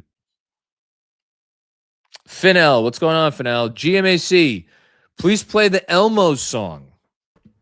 The Elmo song. The letter of the day.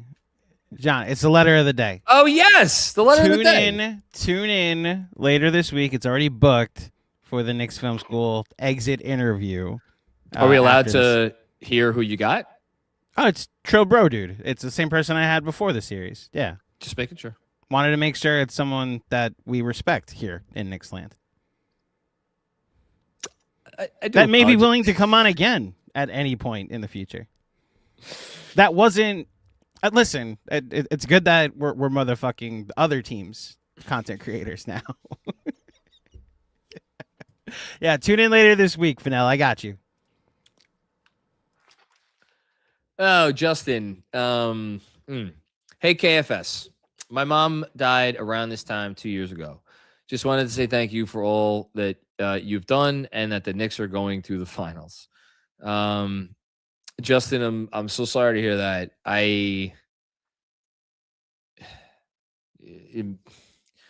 As I got to spend today with my mom and watch them do this with my mom, I can't even can't even imagine it and don't want to imagine it, so I'm not going to. All I will say is very sorry for your loss, and I hope that you can, or you did, spend today thinking of all of the many, many happy memories that you, I'm sure, have with her, had with her, have of her, and celebrate her in the way that she deserves to be celebrated.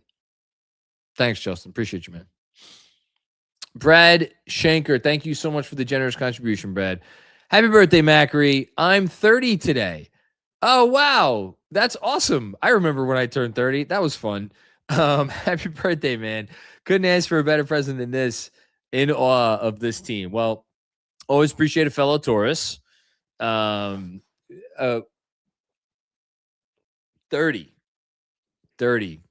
I hope you enjoyed your 20s. I hope you enjoyed your 20s, because your 20s are your 20s and they're your 20s for a reason. But look forward to your 30s. You know, my 30s were in some ways probably the best. Because I met my wife, I got married, first kid, second kid, you know, all that kind of stuff. You do, your 30s are chock full of a lot of stuff, you know? So, and you're going to come out of your 30s different than you went in. I can promise you that. But brace yourself, because your 30s are a doozy, you know, if they're anything like mine that were, you know, I think I went into my 30s as a lawyer. How'd that work out? Thanks, Brad. Joseph Zacola, what's going on, Joseph? Thank you for the generous contribution, man. I cannot believe how focused our Knicks are. Total killer instinct. Glad they gave you a birthday present like this, and I hope your mom enjoyed it. Yes, and yes. Thank you, Joseph. I want a F Them Picks t-shirt, KFS t-shirt. Seriously, Mikal is the MVP of the series. Ooh, well, first of all, I think we have a Mikal Bridges. We don't have, do we have a Fuck Them Picks t-shirt? I don't know. I forget if, I don't think we have a Mikal t-shirt. I know that. It's on the website. Right, Andrew? I don't know where Andrew went. Andrew maybe went to the bathroom or something. We have a Mikal t-shirt. Check it out. Second of all, MVP of the series. Here's Andrew. His camera's off. Oh, yeah, there it is. He went to get it. Okay, so you can go buy one right now. Hot off the press, or hot off the something. MVP of the series. Ooh. I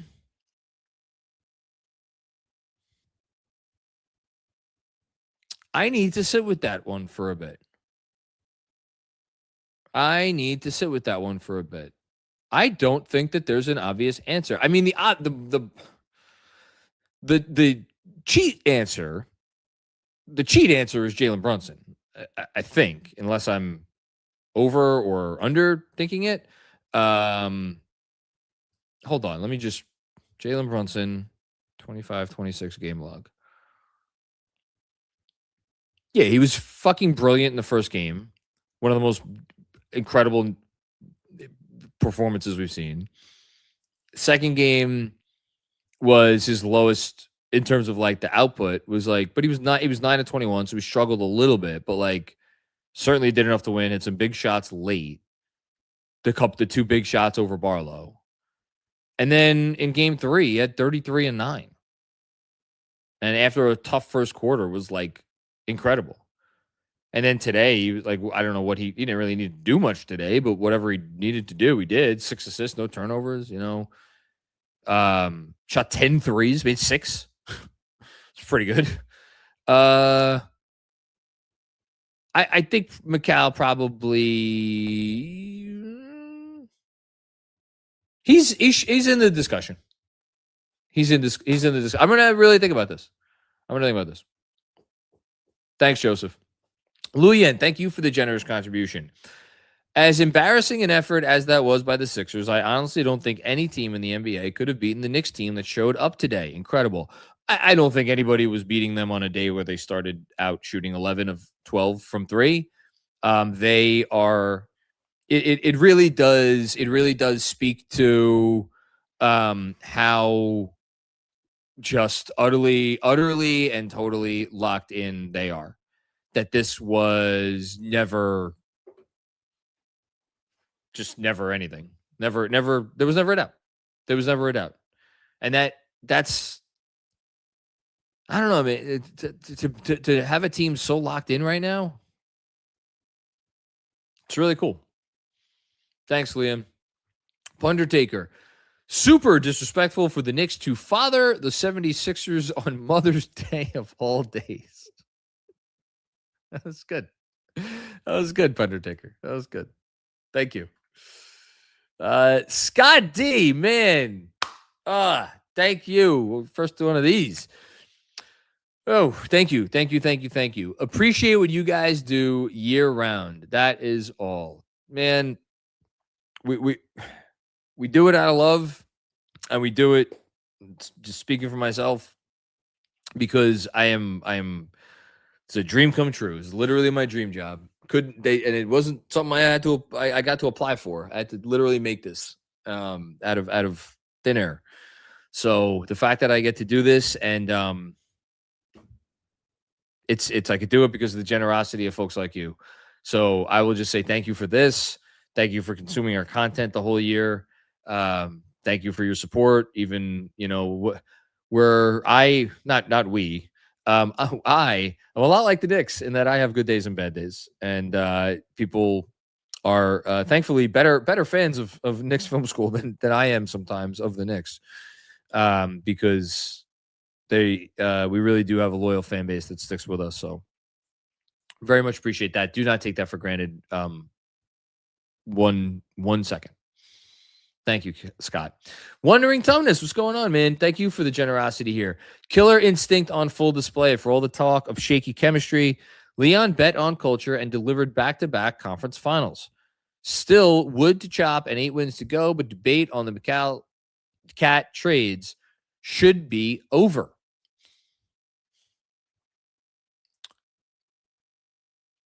I think the debate on the Cat trade is over. I think the debate on the Cat trade is over.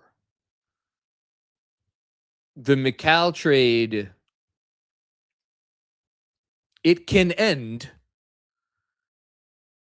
and it can end without them winning a championship. I do believe that. I think it can end in the positive, by the way, without them winning a championship, potentially. But if they win, it's definitely over. But, I don't know that we're there quite yet. We're getting very close. The version of Mikal Bridges that we have seen for the last 5 games, as long as that version sticks around, through the majority of the rest of the playoffs, then that debate can, I think, end as well. We're very close. Thanks, Wondering. And also on the point about the shaky chemistry and whatnot, my Lord, remember when we were reading rumors of the Knicks talking to the likes of, what was it, Charlotte and Orlando and what other team? I forget, about potential Cat trades. And we were sitting here, me, I'm the problem. It's me, talking about Cat, salary dumps. Remember that? Leon said, no, we're not going to do that. We are not going to do that. Now, the fact that they may have had those conversations, at the very least internally, speaks to this was not all in our imagination. There was real angst behind the scenes, I think. But Leon bet. He placed the bet, and the bet paid off. So there we go. Thanks, Wondering. Sorry, I just wanted to hit that. Zach Horowitz. Don't want to be in an elimination game against this team. We haven't lost since I started wearing my angry cat face t-shirt. Real test starts next round. Best Knicks team in 30 years, I think. Deuce is loose. Yeah, so here's how Let me pull it up. Knicks in elimination games in this era. They beat the Sixers by 8,000 points today. They beat the Hawks by 8,000 points in the last round. Now, they did lose pretty heavily to the Celtics last year in Game 5. That was an elimination game in which they could eliminate the team. But then they came back and they won by 8,000 points in Game 6. Pistons win was close, but they got it done. And then they also lost a Game 5 against the Sixers 2 years ago before they won a great game in Game 6. And then Game 5 against the Cavs was pretty impressive. So they're pretty good in elimination games. Right? Yeah. Thanks, Zach.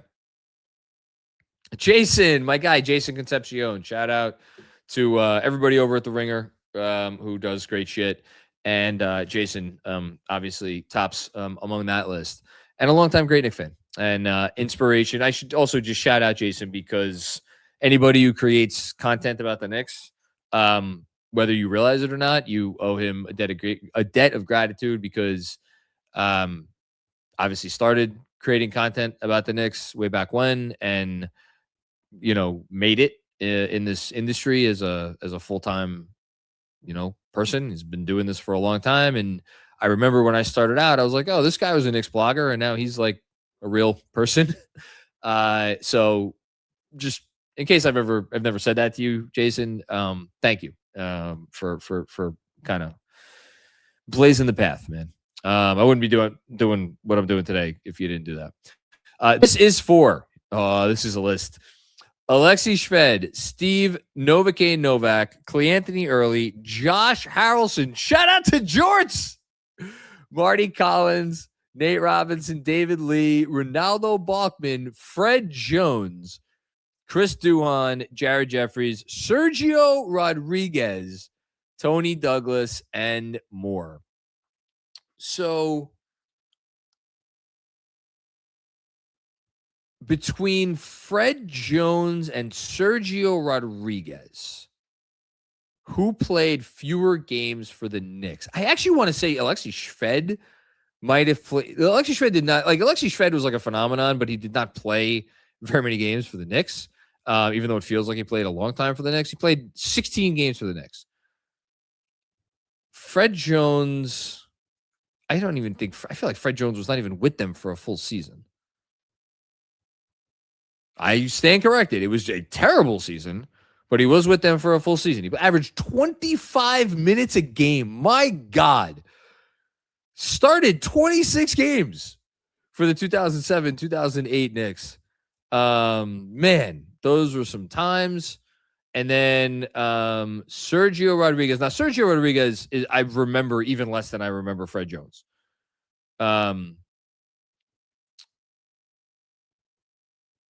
27 games during the 2009-10 season when we were. He was with the T-Mac. He was part of the T-Mac crew. That's a great time. Yeah, I remember actually being a little excited when I got him because at once upon a time he was like kind of a guy.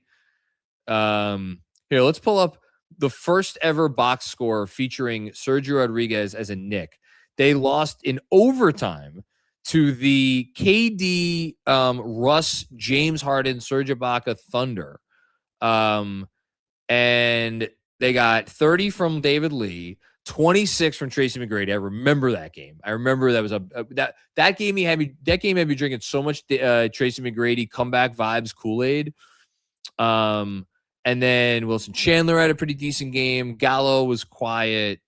That was a fun lineup. I remember that lineup. And then Duhon was kind of the one lesser light. Eddie House, 8 of 14 from the field, 4 of 8 from 3, 24 points off the bench in that game.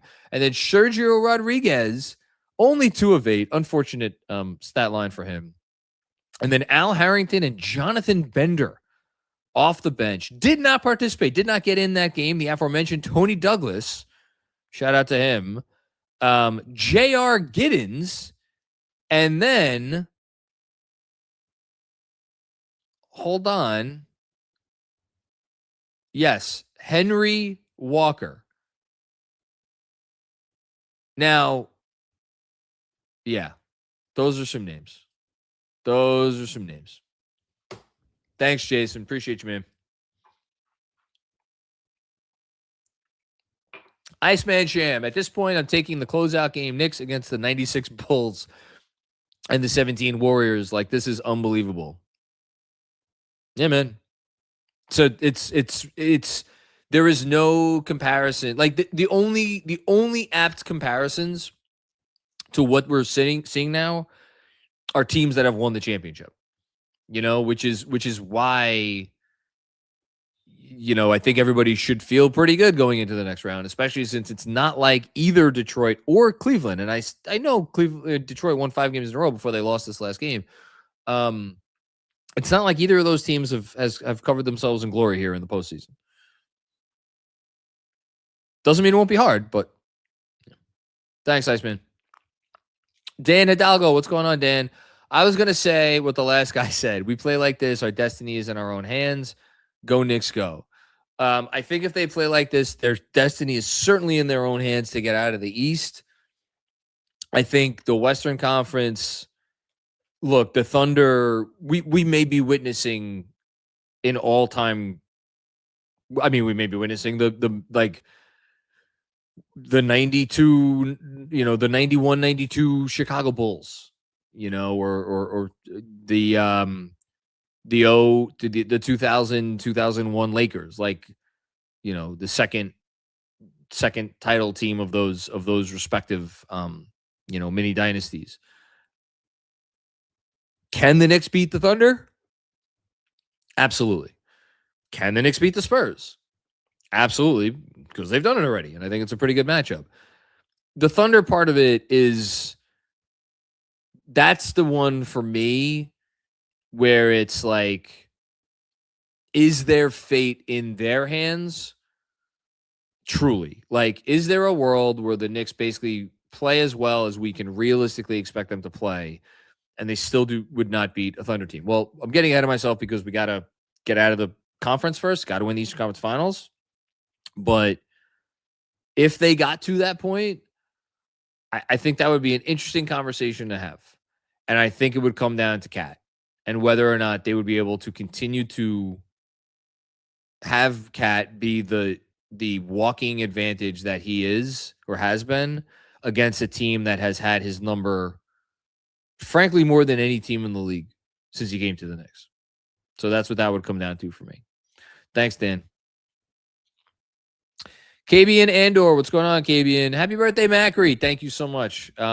It's my birthday tomorrow. Happy early birthday to you. I used to have a guy that was in my college dorm whose birthday was on, I think it was on May 11th. It was either May 9th or May 11th, but we were always like, hey, birthday buddies.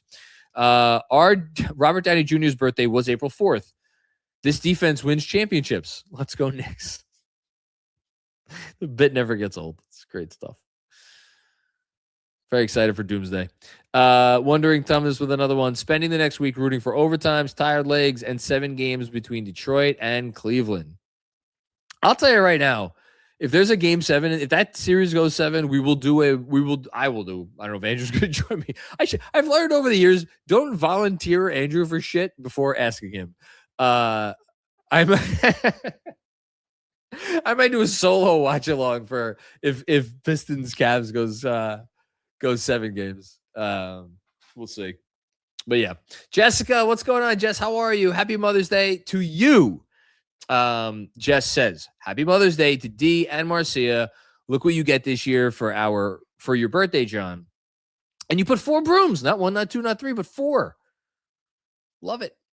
Love it. How many times have the Knicks swept in a playoff series? So, okay, I don't know the 70s answer, 70s and before answer offhand. I am going to say, so they swept in 2000. They swept the Raptors. They swept the Hawks in 99.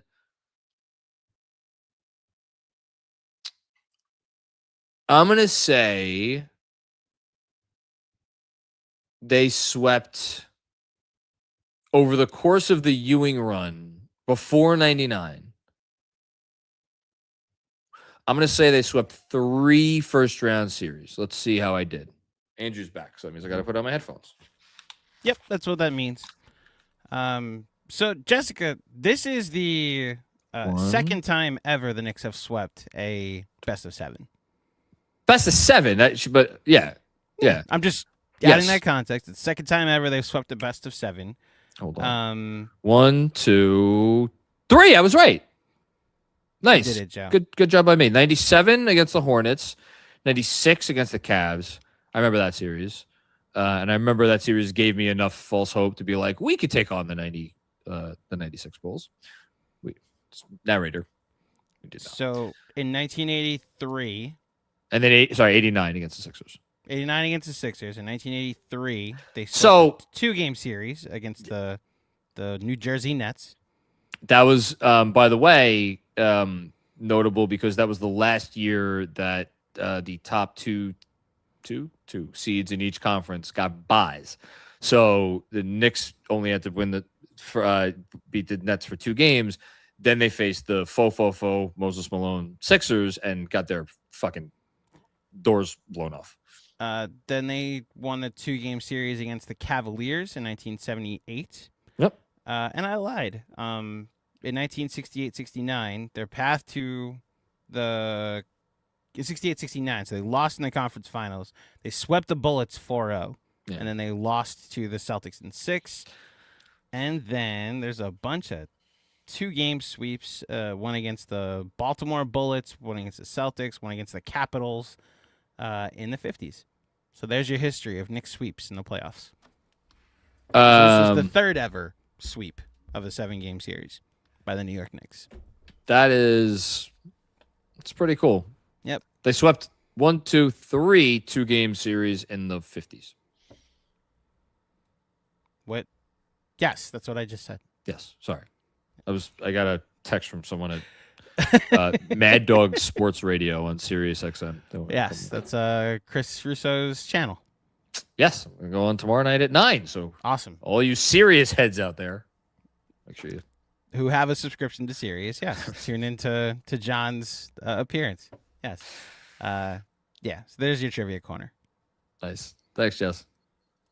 Luyan with another one. Thank you, Luyan. Can it please be your birthday every day, J-Mac? No, because then I'd be dead soon. Pretty emotional realizing my kids are making the kind of memories my wife and I did in the 90s. Let's go Knicks. Well, that's really cool that you and your wife shared the 90s memories. And yeah, that's really awesome. It's cool for me because my wife and I, as I've said many times, we started dating during the 2012-13 season and watched that playoff run together. We would go, funny enough, we would go watch those games at a place that is not far from where we now live. I will just say that. And then the Knicks started to stink and life happened and we had, one kid and then we had another kid and my wife just hasn't been able to sit and watch Knicks games with me a ton over the last few years, but she has been back for this playoff run. I think pretty sure she's watched, if not every playoff game, she's watched most playoff games. So that's cool. John's putting his headphones back on. Thank you, Luyan. So I screenshot this and sent it to Dolores. I have an adorable photo of your very happy birthday of you with your kids and your mom. I just sent it to Dolores, my good friend. Just look what we got on John's birthday. I have confirmation. This is why I remain very good at my job. If the Knicks go to the finals, I'll come on. Really? She said that? Yes, that is the text. Now I have to try and sweeten the pot. I'm gonna ask Mrs. Claudio. We can finally have this double date, and it'll be on the postgame show when they go to the finals. I think that might actually need more convincing, to be honest. But it appears that we will get an appearance from the first lady of Knicks Film School if the Knicks go to the finals. Well, Rose is just as much the first lady of Knicks Film School as D. I believe that's the second lady. The vice president is the whatever. Regardless. No, they're the president, the vice president. We just don't realize it. Deal. I'll be the second gentleman. That's fine. Second gentleman. Love being a house husband. I got no complaints. I'm exceptional at laundry. Yes, indeed. Yeah. I'm great. That's at this. exciting. We've been over this. Yes. Okay. So now you have something else to play for, New York Knicks. Please make the finals for many reasons. All right. Next up. Hey, my buddy Matt, who is a Knicks fan from Scotland, who I had a cup of coffee with last year. It was very nice to meet him. And what does he got to say? Fourth quarter in the Eastern Conference semis, and the starters don't see a single minute. It is past 11 p.m. here. Am I actually asleep and dreaming? Happy birthday, John. What a day. No, you are not dreaming. Yes, this all actually happened. This whole playoff run actually, indeed, has happened. If someone told you, before the series started that Pacom Dadie would play, get the numbers right here, 23 minutes of basketball and score 9 points, what would you have said? I don't know what I would have said. I don't know what I would have said, because I would have been like 20. How many? 25 minutes? Or no, 23 minutes? 23 minutes?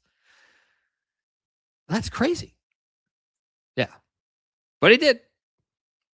Thanks, Matt. Rich McLeod. What's going on, Rich? Been a difficult year so far personally, so watching the Knicks eviscerate the city of Philadelphia for 4 games feels very deserved.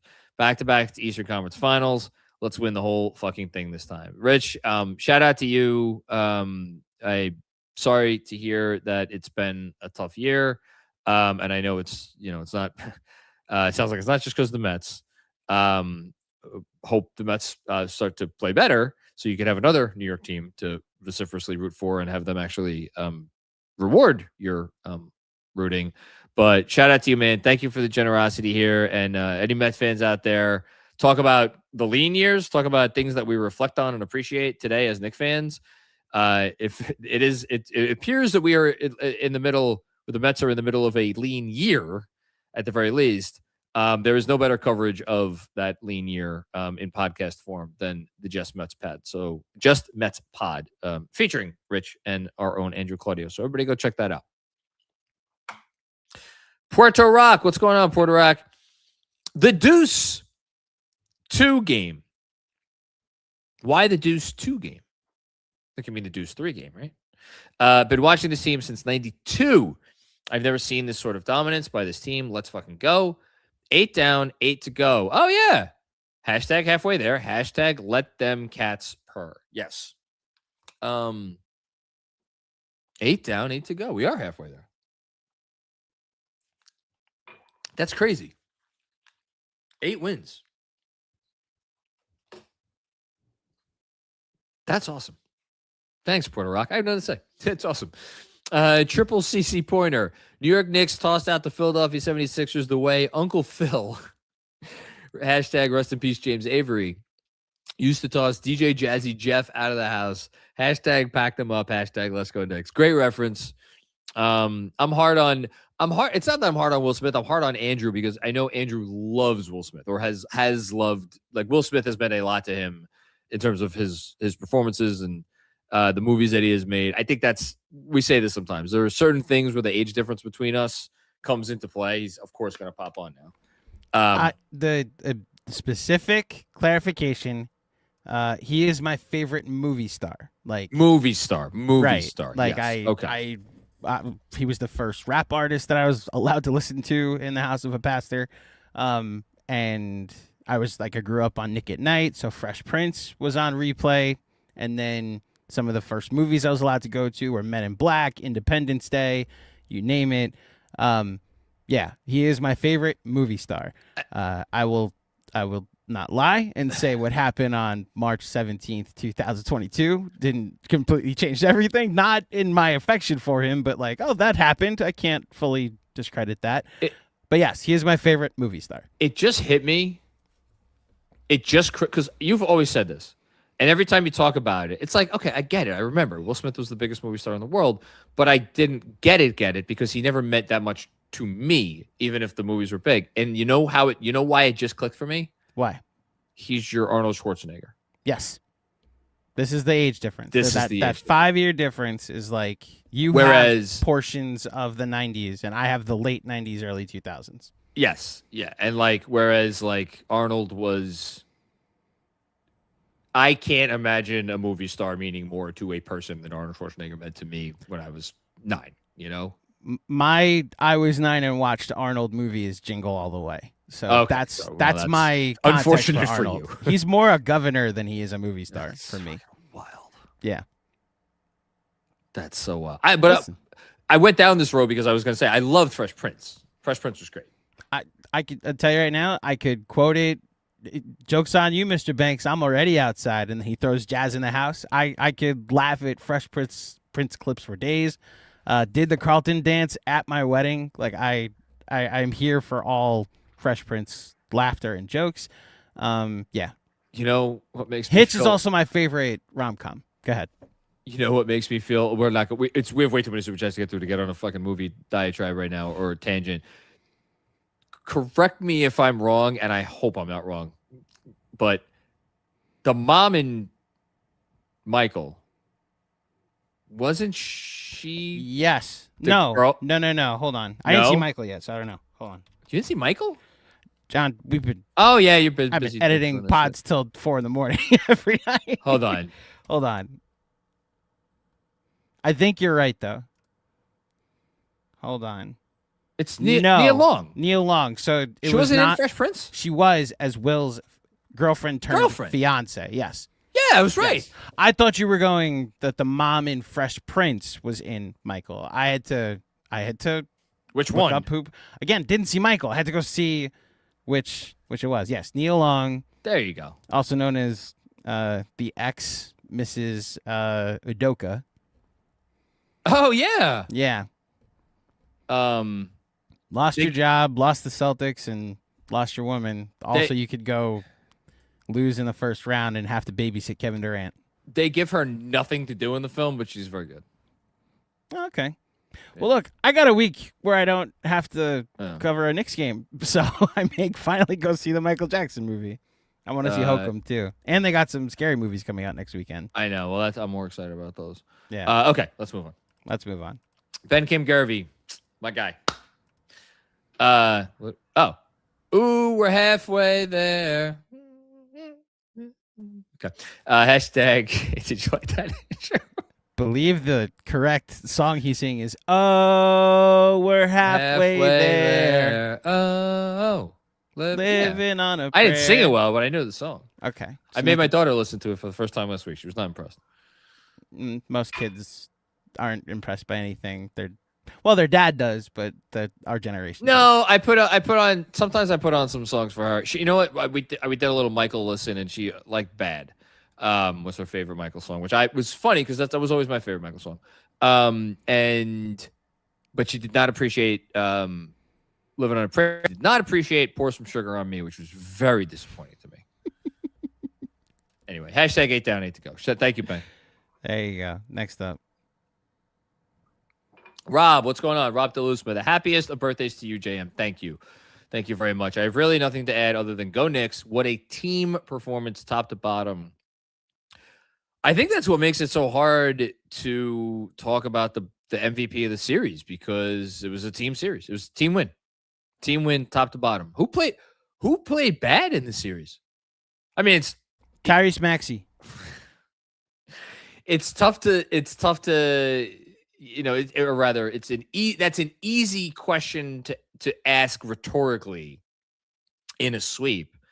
But I don't know, the Knicks kicked the shit out of the Hawks with, exception of 2 1-point losses in the last round, and Mikal Bridges did not play well up until the last game. So, it could happen where a team could dominate another team and not everybody plays well. Everybody played well in this series, individually, and everybody played well within the team concept. So Jessica with another one. Robert Cross is right that Embiid is a loser. Joel Embiid lose question. What was it? Joel, loser, Embiid, questionable. I think is the order. That is correct. Okay. Joel, loser, Embiid, questionable. Hashtag let's fucking go next. Shout out to you, Jess. Shout out to Robert. I don't know where Robert is. I hope he's doing well. Lunas, I know it's Mother's Day, but I hope the Sixers wished Jalen Brunson a happy Father's Day, too. Between this and the Pacers Nets lottery nightmare, what a day. A lot of people with some schadenfreude about the lottery results, which I sent out a Nets tweet. It's cool. But man, tough times for the old Nets and the 87. Thanks, Lunas. Giovanni, that makes more sense than Giovanni. Dominique, hello. First time, long time. Thank you very much for the generous contribution here. I would just like to say I met the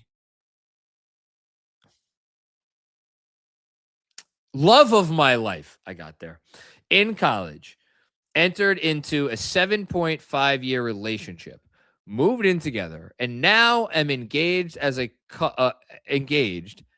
a couple of days ago. All before a Joel Embiid Eastern Conference Finals appearance. That is the fucking chat of the year. Hashtag likable team. Hashtag Nixon 4. So wait, love of your life. You met in college. 7.5-year relationship. So that, I mean, met in college. If you met as a freshman, that means you might be engaged. Well, congratulations regardless. I'm just trying to figure out, did you get engaged at 25 or did you get engaged at like 29? I mean, look, love your life. Love your life. Doesn't matter what age you are. Well, listen, all the best.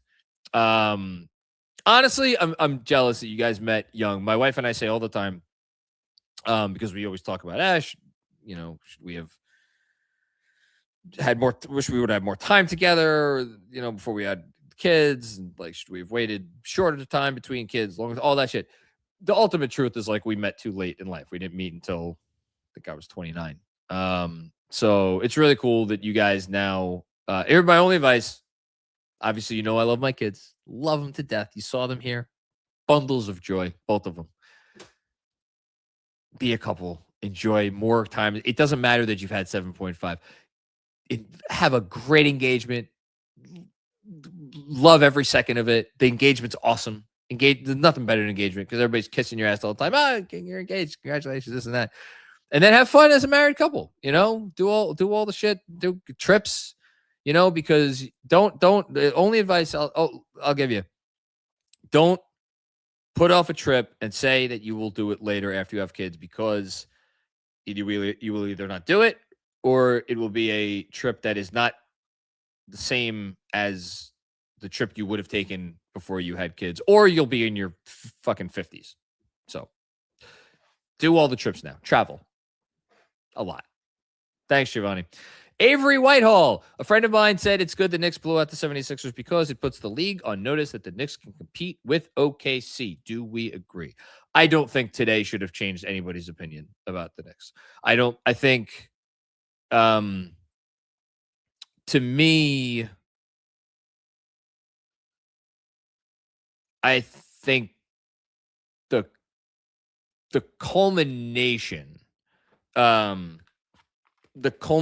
of how they responded since their backs were against the wall, going into Game 4 against the Hawks, all of it together should put the league on notice. I think the league was probably going to be on, like, if they had lost today and then they had won by 15 points 2 days from now in Game 5, I don't think the league would be viewing the Knicks any differently, you know, than they view them that they swept the Sixers.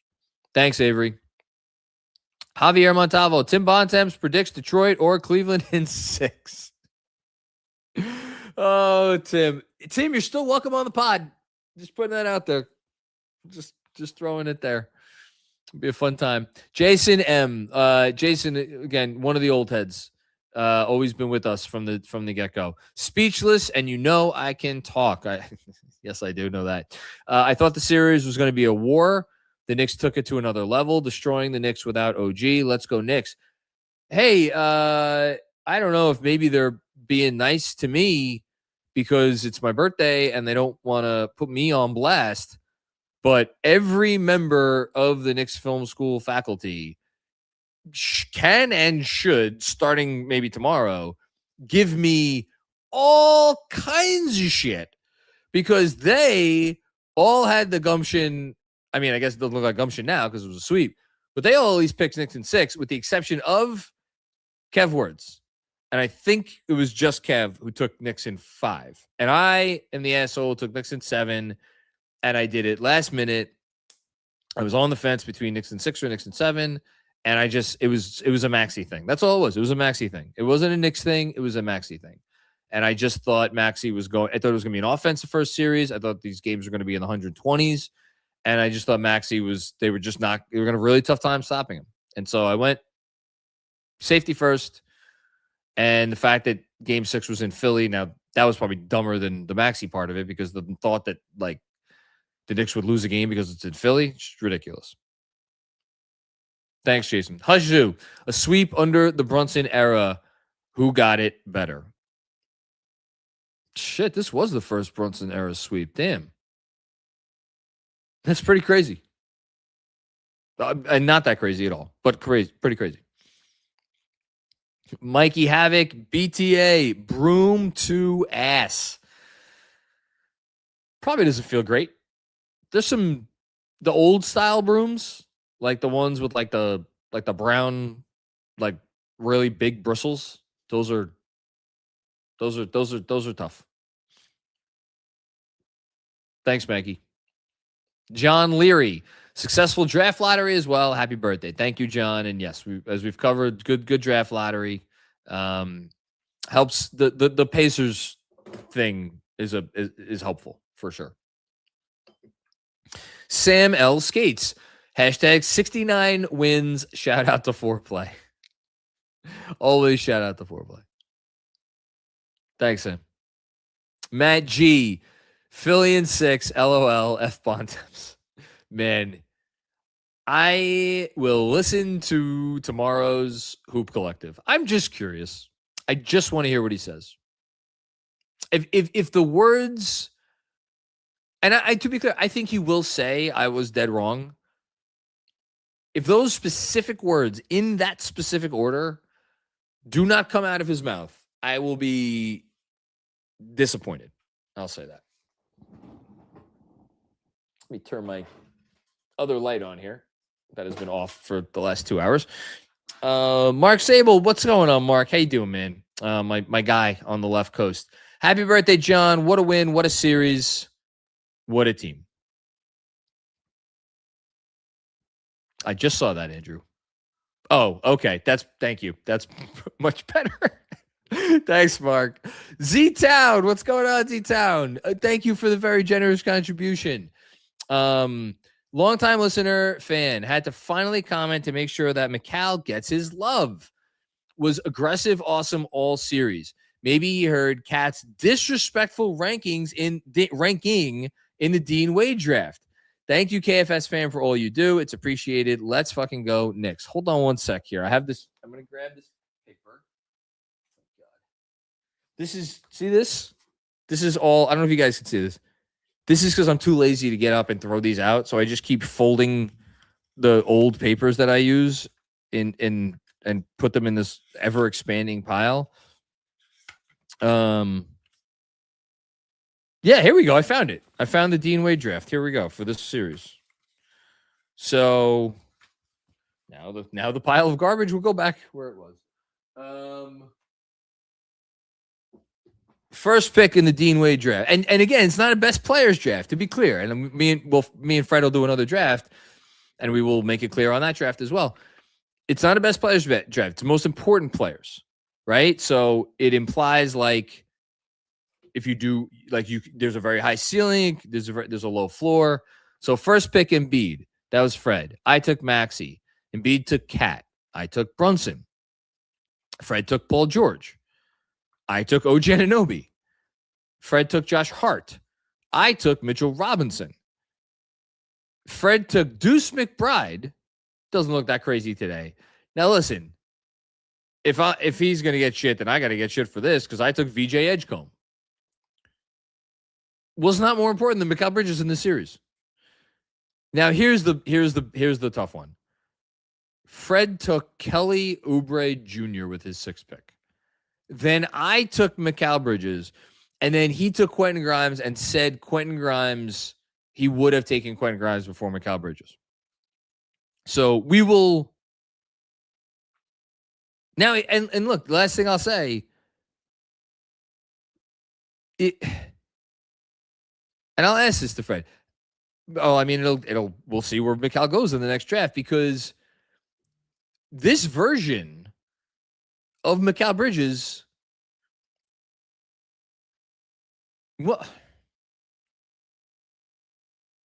I was going to try to make a point that like he's not that important because we know what we're going to get from him now, because he's back to being like the super consistent guy the Knicks thought that they traded for. But no, he's still incredibly important. How important was he in this series? Was he the most important player in this? I think Jalen Brunson and Karl-Anthony Towns were the most important players in the series in some order. And then I think because just like the Knicks bent the defense, but they bent it because of the fact that one of those two guys was always on the floor during the important moments.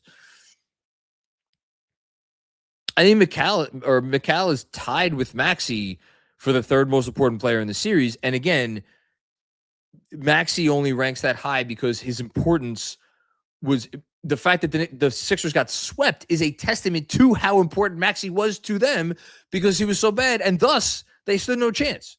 So he was incredibly important to them, just not in a way that was positive. Andrew is telling me in the chat, Victor Wembanyama got ejected, and it reminded me that I should probably have the freaking game on, which I don't, and I'm going to put on right now. But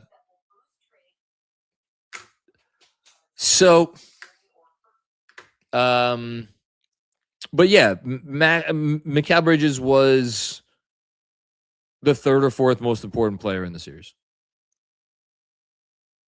Pretty good. I hope that was enough credit. Thanks, Z-Town, for the very generous contribution. Hush Zoo, happy birthday, J-Mac. Thank you so much, man. I really appreciate it. It's been a long road. Proud is an understatement on what I feel with this group. Absolutely special feeling. This is so hyped. Let's go, Knicks.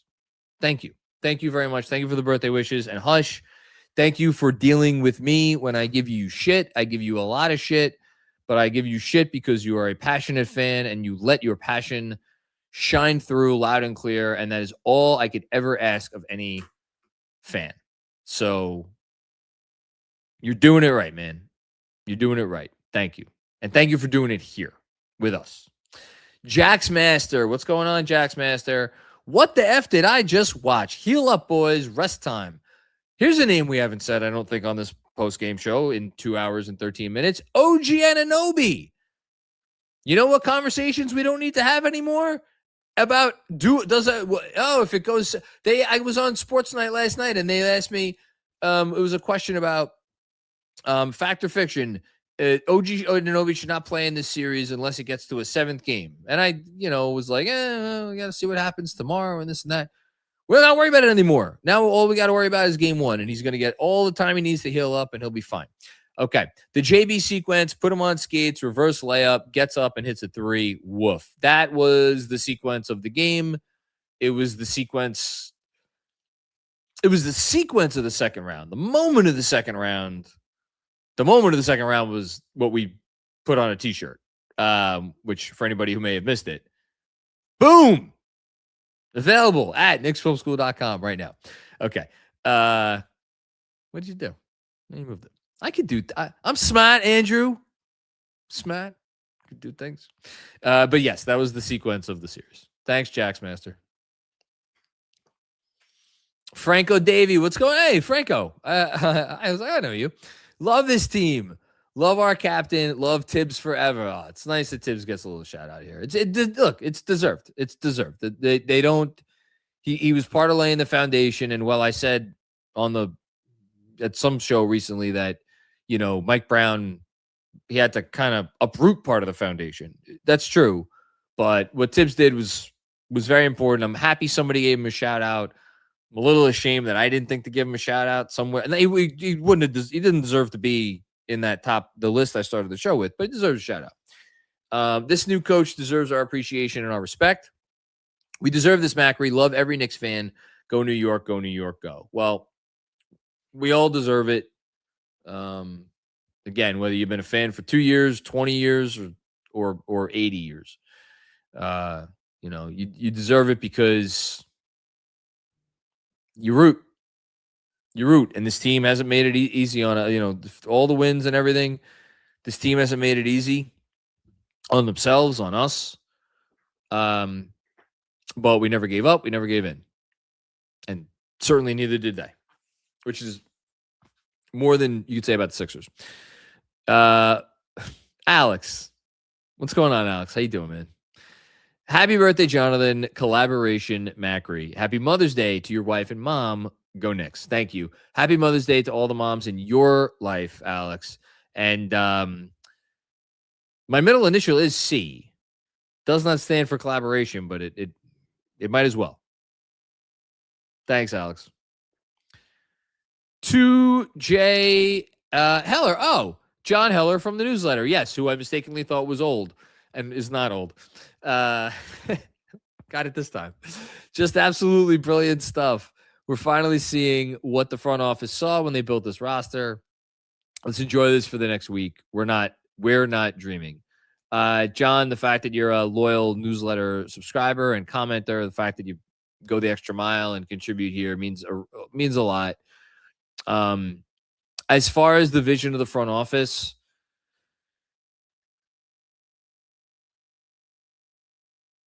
I don't know that I've ever put it in these terms, but I have definitely thought at times that the front office did not went out and got players that had this skill set, and didn't give enough time and attention to how these specific players and these specific people would mesh together and it's like thinking about the thing in reality as opposed to in theory. But it's even more than that, because there have been times where I'm like, did they actually sit down and be like, all right, this is what it's actually going to look like on the court. This is how they are going to play. This is how offensive possessions with these 5 guys are going to play out. This is how defensive possessions with these 5 guys are going to play out. I have suspected at times that they did not give enough attention to that. And I don't think I was the only one, because of how the starting 5 has looked for the better part of 2 years. Where they are at right now and how they are operating says to me, oh, they thought about it a lot. And it really does. Like Alex made the joke about collaboration. I gave the front office a healthy amount of shit for how the Thibodeau firing went down, not necessarily that he was fired. They deserve all the credit, because they assembled this team and they clearly had a vision of what it could look like, and they weren't seeing it for the last 2 years, and now they're seeing it.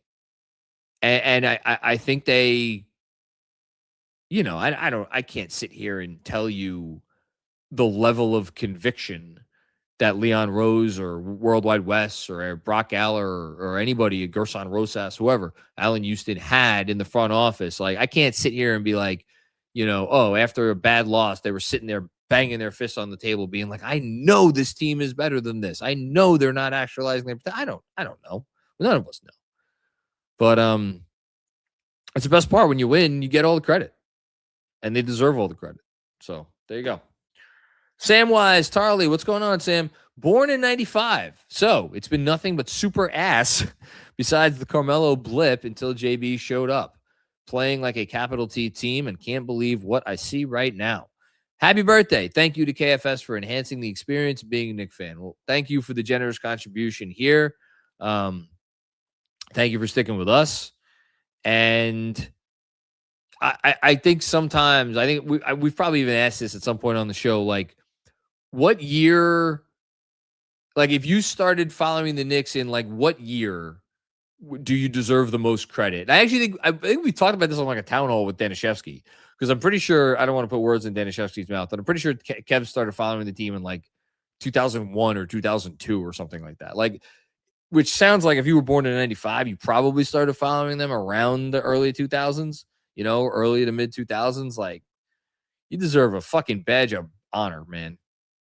So credit to you. Thanks, Samwise.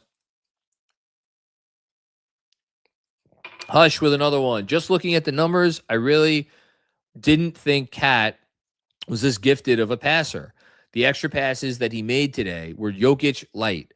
Playoff changer for sure. If someone out there thought that Cat had this level of passing in him, take a bow. Like, seriously, I don't even know. Like, go play lotto. Cat over the last 7 games. Hold on, I'll get it right now. Give me 1 sec. Cat over the last 7 games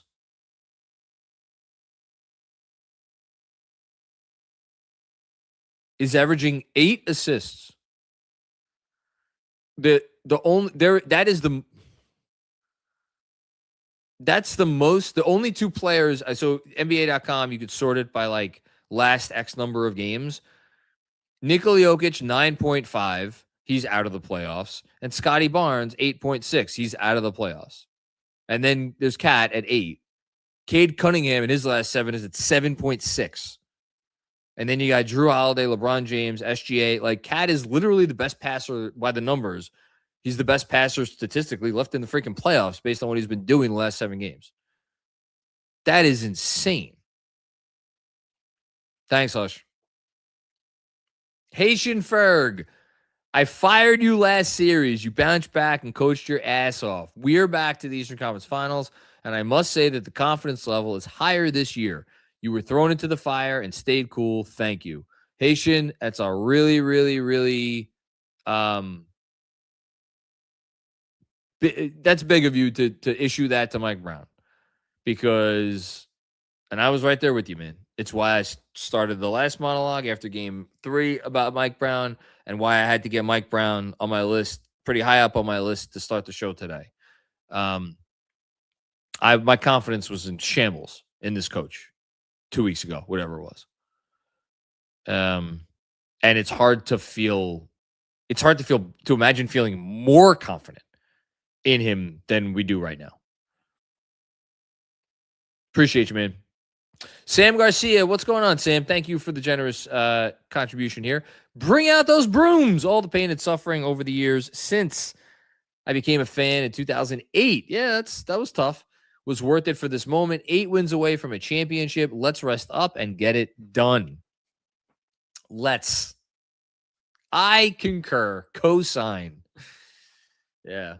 2008. I'm sure you had a Fred Jones jersey in your closet. Man.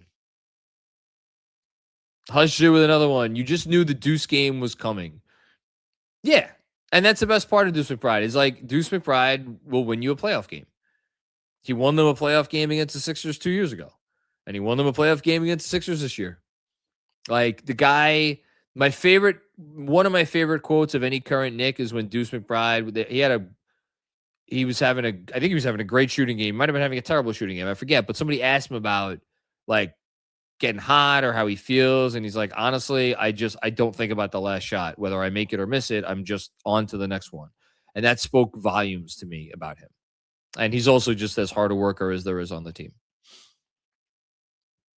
Stevens Guillaume, thank you for the generous contribution. Belt to ass. Happy birthday, John. Hope you're having a great day. What do you think?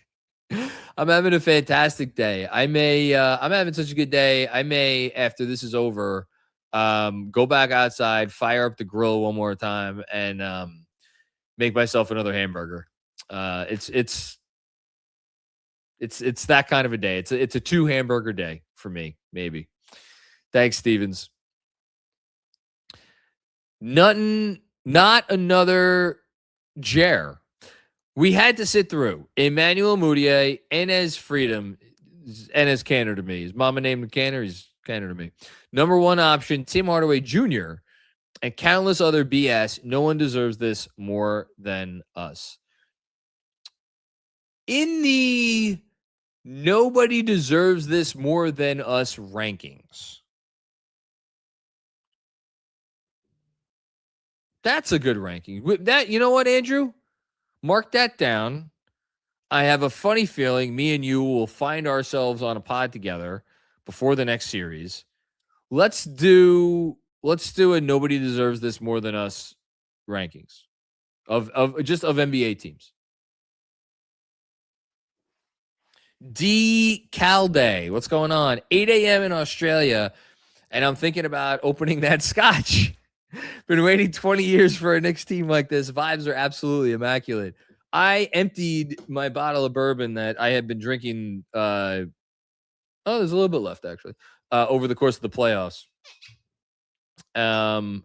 I do have some beverages behind me, and fuck it if I'm not going to have another one because it's my birthday and the Knicks just swept the Sixers by a bajillion points. So, yeah, absolutely. Open it. Why not? You only live once. James Mallon. What's going on, James? First time, long time. Thank you for chiming in. Thank you for the generosity. I've been a London-based Knicks fan since 2016. 2016. Started fun that year. And have listened to KFS ever since. KFS and Clyde have taught me the game we love. Time to dream big. Love New York Knicks. Love KFS. Let's win it all. Man, thank you so much. 2016. We were a Twitter account in 2016. That was fun. And then the newsletter started, I think 2018? Yeah. Newsletter started 2018. And then the post game started in early 2018. And then the podcast started in late 2018. So it's been quite a journey. To everybody who's been around, since back in the day. It's funny. I just saw a text from my buddy, Jeffrey Ballone, who started the Knicks Film School Twitter account. I'm sure he's happy today. So yeah, but shout out to everybody, man. And shout out to you, James. Appreciate you, man. S. Ben, we 86th the 76ers. Get the fuck out of here. This is insane. Yes, we did. I love it. Likes logo, by the way. I like that. I gotta get what's made. Will Oliver, to do that without OG. Wow. Sky's the limit. I mean, there were more than, and look, this might not be wrong. There were more than one person who who surmised that OG Anunoby had become the most important Knick. And how would they do without him? I think they did okay. Seems like they did all right. Seems like they survived. Barely. Thanks, Will. They need him for the next series, though. Azu, we're watching a historical team right now. Crazy.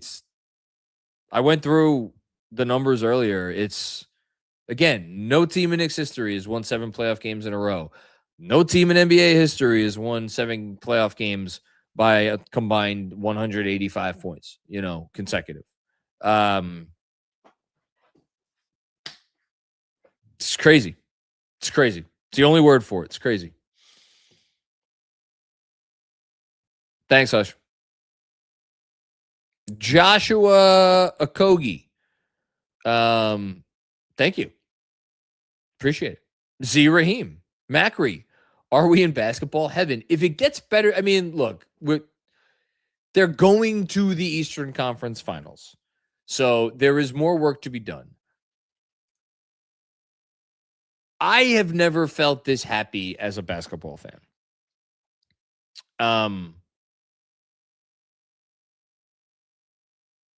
I imagine it can get better. I don't know for a fact because it has never been better for me. They are dominating the sport. They're just the basketball is so pure and so connected. And it is whatever it is.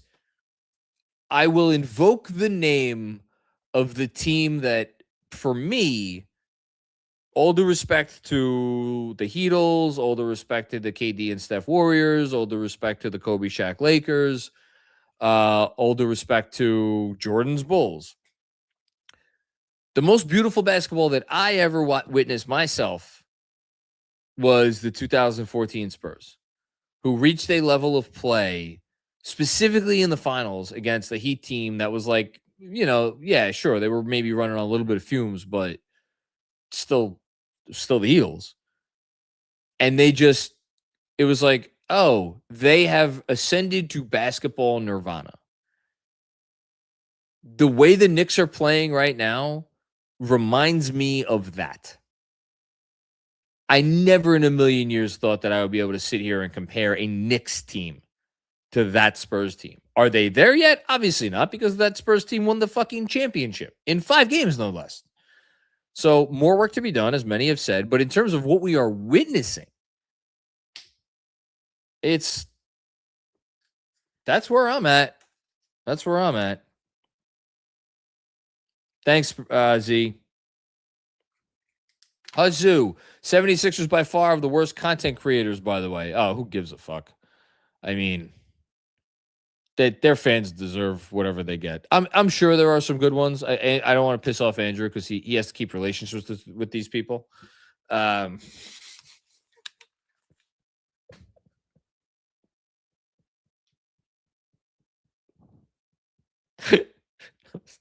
Let's get the next super chat up. You want me to? Did you see the text I sent you in the betting and sweating chat today? I had a lot going on. I may have missed it. Obviously. So this is a birthday present. So my good friend and your mortal enemy, RB Philly Take, who goes live an hour before every game, streams the game, and then does, like we do, a full post-game show. So I'm sure he did a very lengthy show tonight. Happened to tune in to the live stream during the Brunson. I just wanted to check in to see after the Brunson 5-point stretch where he had 5 points in 6 seconds. And this is what was on the screen. I did see that on Twitter. RB, I love you. This is. Oh no, I saw this. You put this. Yeah, okay. I did. I put this in the group chat. RB, I love you. This is almost as good as the Mitch poster for me. That the tap out is legendary. So don't worry, you got plenty of offseason to look forward to, buddy. I said who gives a fuck about the content creators, and now I'm going to go in on the content creators. There you go. I didn't understand. Maybe it's because this is me, and I'm like always super respectful of the opponent. I've never not been respectful of an opponent. What, Andrew's laughing. Am I lying? Let's not pull up your Detroit tweets. Oh. Or your Joel Embiid tweets, for that matter. Okay, I'm respectful of what an opponent is capable of. Mm-hmm. Always. Because these are good teams, And so, again, it's just how I go about my business as a content creator. But, like, man, you beat a Boston team that beat themselves. And every Philly content creator had to know that their team was not, like, it was going to take a monumental effort and probably some luck. Maybe a lot of luck. So I would ask you to talk to the rest of our staff, minus a couple, after they beat the Celtics last year. And I respected Indiana and thought the Knicks would win in 7. And if game 1 goes a different way, it's of course. But the Knicks have also had some playoff success recently that could give us some confidence that they had another ceiling to get to. This was something Philly had never experienced, like during this era. The underdog comeback from 3-1. They've literally never come back from 3-1. Yeah. Can you blame them for being a little overconfident? They beat the Celtics. Why wouldn't they beat the lower seed after that? Now, life came at them fast, for sure, and it's why I will personally enjoy while I'm editing this marathon later. Just going through the I was wrong, the Knicks were better shows that will be in rotation after this, as the pompous and arrogance that was at the beginning of the series quickly becomes, I was wrong and the Knicks are better. I hope that's their. And if they don't, there will be a spin of Joel wasn't himself. The NBA is wrong for scheduling every other day, and Maxey hurt his finger, and the refs wanted the Knicks to win, and there'll be spin, which is why we just put the poster of Mitch dunking on Embiid up and move on. Embiid wasn't healthy. If that's actually still a thing, that's like me, complaining I can't fucking reach a high shelf because I didn't grow 6 inches this year. In my it's funny. In my conversation with Trill before the series, I said, the Joel Embiid stuff obviously matters. If he is what we saw against the Celtics and finds a way to play every other day, yeah, I could go 6 or 7. I didn't see anything other than a Maxey all-time series that would make this a Sixers win. That's exactly it. Right, and it's why I kind of went into this year. You and I texted privately, man. I think during the Fanatics meeting, I even said, I've actually, through the research, become closer and closer to Knicks in 5. You did text me that. Which is why I also was able to cash out a Knicks in 4 pre-series bet that I made. So good job by you. There you go. All right, let's keep it going here. Z Raheem, Macri are, yes, we are best. Did this one already. Ben Kim Garvey, say it with me, John. Faux. Hashtag. Some of us knew. You knew, Ben. Credit to Ben. You have been very consistent with your faith in this team the whole year. So take a bow. Not another chair with another one. Thank you again for this contribution. I'm a math teacher. I was right there with you for many years, man. Can't wait to make my students watch the first quarter and use the Knicks 3-point shooting to teach percentages. Making Knicks fans in Texas one kid at a time. That's a great way to teach percentages because it's with each, you have to do new math every time. It's what makes percentages unique. I love that. That's great. What a great lesson. You should call your principal and be like, hey, come look at this. I would have called my principal in for that. Paul McFarlane, what's going on, Paul? This sweep was special because I got married this weekend. Hey! Congratulations, Paul. That's awesome, man. I'm happy for you. My wife got a Knicks logo on her henna tattoo. We were watching Game 3 during the rehearsal, and there were "Let's Go Knicks" chants during the reception. Let's fucking go Knicks. Paul, you sound like you're a freaking pretty wild Knicks fan. You should get one of those MSG commercials, right? They're running. They've won one with the Knicks. They had the Knicks cake at the wedding, and the groomsmen had the numbers or something. Whatever. That's really cool, man. That's awesome. I'm trying to think if so the Knicks representation at our wedding, we had a table named after J.R. Smith trying to get the pipe. And then we had all of our guests sign a poster of the Madison Square Garden on the on the subway where it says Madison Square Garden with the arrow pointed. It's in Penn Station, which is hanging. Funny enough, I just hung it this week because we were having people over today. So I'm like, I should probably hang this stuff that's sitting in my fucking garage for a year. So yeah. Anyway, that was our representation. I think, do we have something? I thought we had something else too. I'm forgetting something. I think we had another Knicks thing. Thanks, Paul. Vince, what's going on, Vince? I can't believe I typed this around 10 days ago. I feel like I'm watching the end of something. Well, I was obviously too pessimistic. I can't imagine anyone saw this coming. Hashtag Mother's Day Massacre. I remember that comment. I felt the same way. But you want to listen to an artifact. Again, I don't know if you're a patron of Knicks Film School. I swear this is not a shameless plug to get you to subscribe to the Knicks Film School Patreon. But I recorded a Macri mailbag after game 3.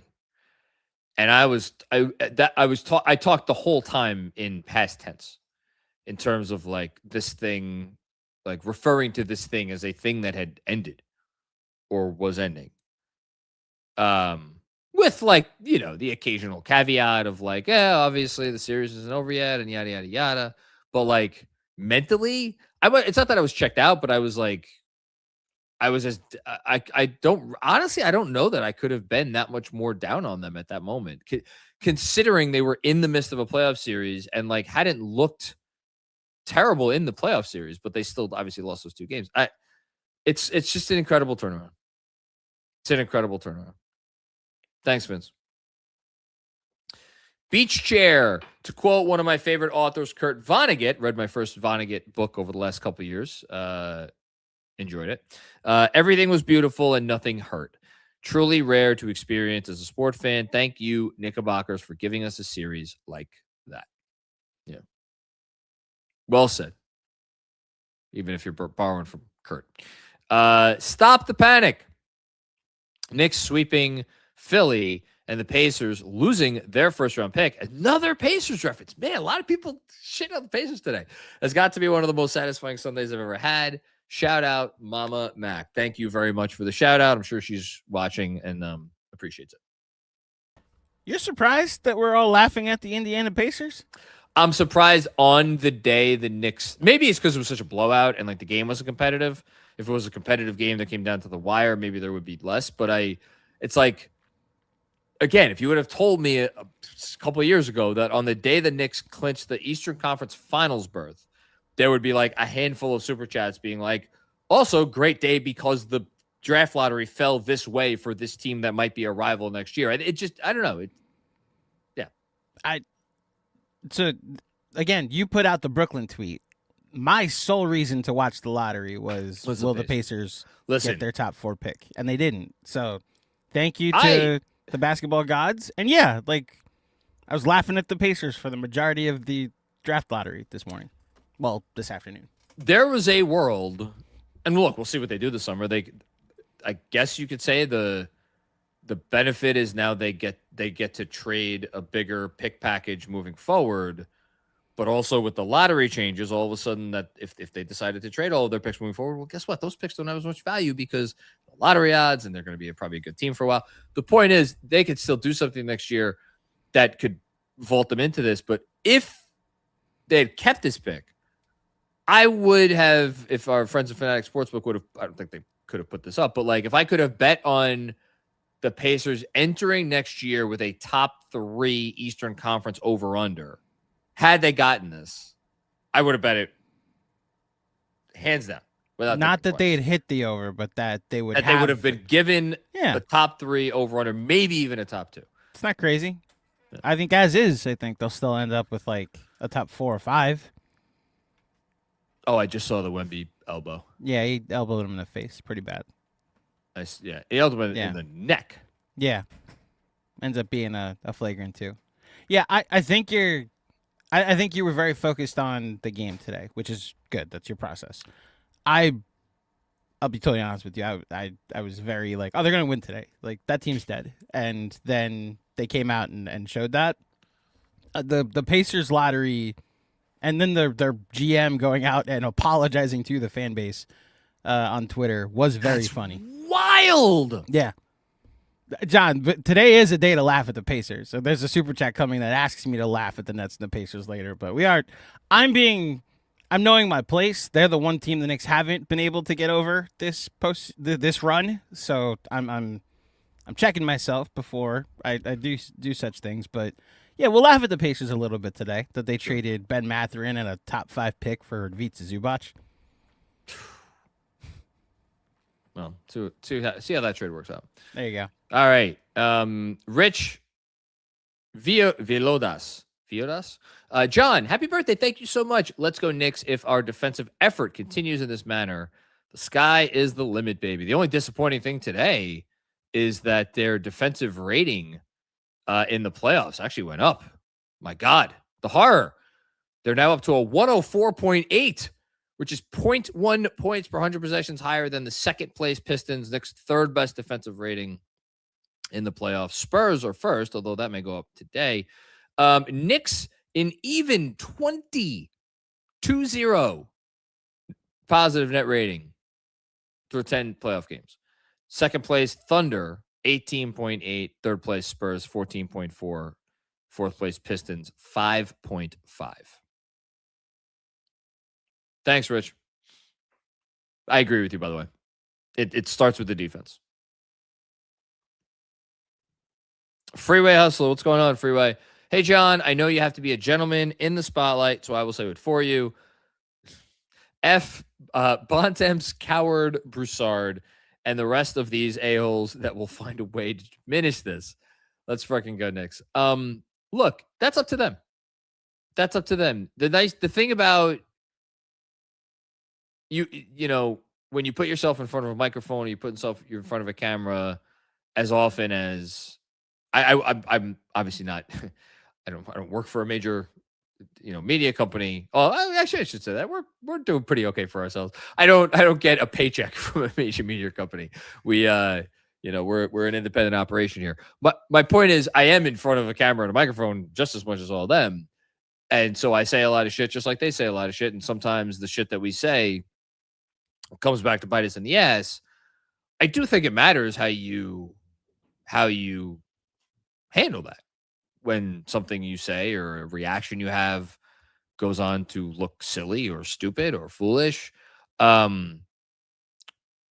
Ultimately, your credibility with your audience is the thing that will continue getting people to listen to you and pay attention to what you say. And I guess you don't, but at the same time, like, I don't want to go on a whole diatribe. We're here for a Knicks post game, but like,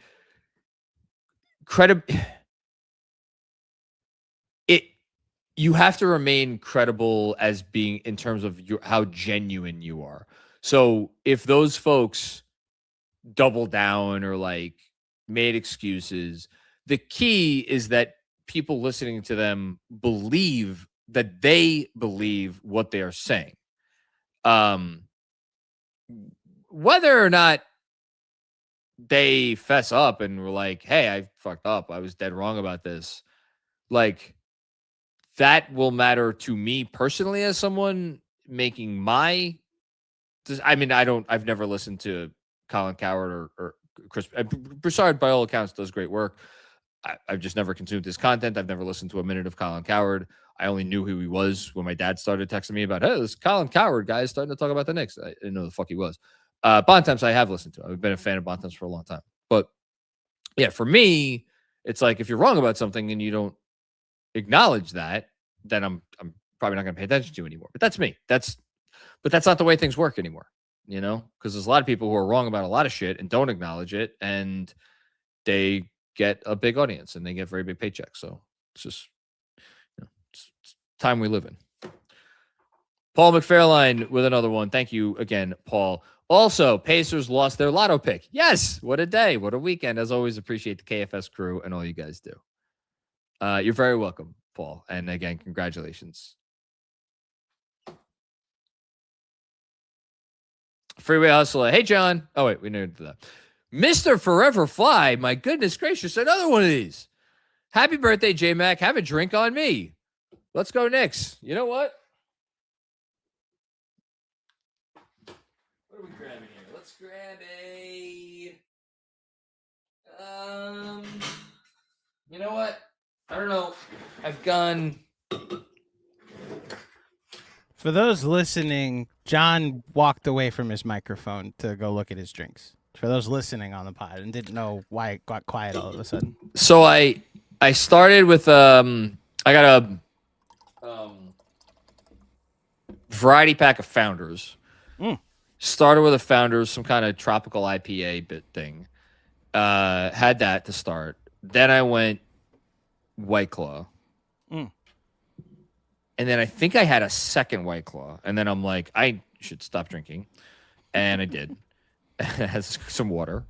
I was like fine. I was like quite good. And then I poured the bourbon for the post game, and that was almost 3 hours ago. And now I'm going to take my last sip of the bourbon. And now, in your honor, Mr. Forever Fly,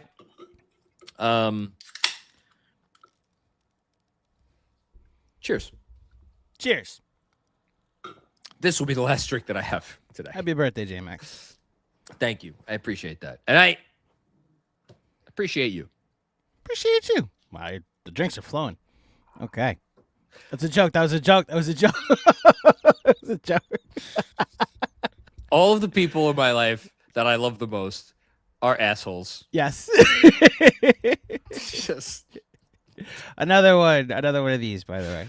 oh man, Ray. So Sam Garcia's dad. Thank you so much. I'll toast to you as well. John, never seen a Knicks team this dominant. Never. Hard to spotlight one Knick, but props to Deuce because that early barrage of threes set the tone for the blowout. Happy birthday, J-Mac. Happy Mother's Day to your mom, Mrs. Macri, Sam Garcia's mom, and all the moms out there. It's a great day for every mom who is a Knick fan, is the mother of a Knick fan, knows a Knick fan, and not to get too, touchy-feely, but like, I think the thing, I think the biggest thing that I learned as a parent, and I imagine this is the biggest thing most people learn as a parent, is that, all the shit that people say about like your life is no longer your own, and you care about this person's well-being more than you care about the your own well-being. Like now that, like, especially like my older daughter, shout out to Scarlett. She had her first field hockey tournament this weekend. She went, and shout out to my wife for sitting in a car for, I shit you not, 10 hours over the course of Friday and Saturday to take my daughter to it. But anyway, you like having her do field hockey, having her do gymnastics, and like supporting her through that. It like has given me more insight into how it has certainly been for my mom to like watch me do this and watch me be like a fan, a content creator, and all this stuff. So like that's why it really brings it home that if you're a mom and you know someone, and you're that, certainly if it's your son or your daughter who's a Knick fan and you're watching them, it's like the best present that you could get, whether you're a Knick fan or not. So it's cool that this happened on Mother's Day, I think, because I know a lot of people are fans of the teams that they root for because of their dad. I'm a Knick fan because of my dad, but there is, a mom is a mom. There's, mom is, it's not like your mom. So yeah. Thank you very much for that very generous contribution, Ray. We really appreciate it. Shrewd, clever brick. What's going on, Shrewd? Second straight closeout game decided by halftime. Decided by like first quarter. Tied the NBA playoff 3-point record today. I didn't even realize that. Did they tie how many threes did they make today? 25. 25. Yeah, they tied it. Had the first quarter one, the first half one, and the full game one. What's the most threes the Knicks have ever hit in a game? You want to look it up? I will look that up. Cat leads the team in assists. They played intense D on every possession today. I'm just damn proud of this team, man. When it stuck out? When there were, I don't know if I have it in me. I don't know what my newsletter is going to be like tomorrow. I could go in a few different directions.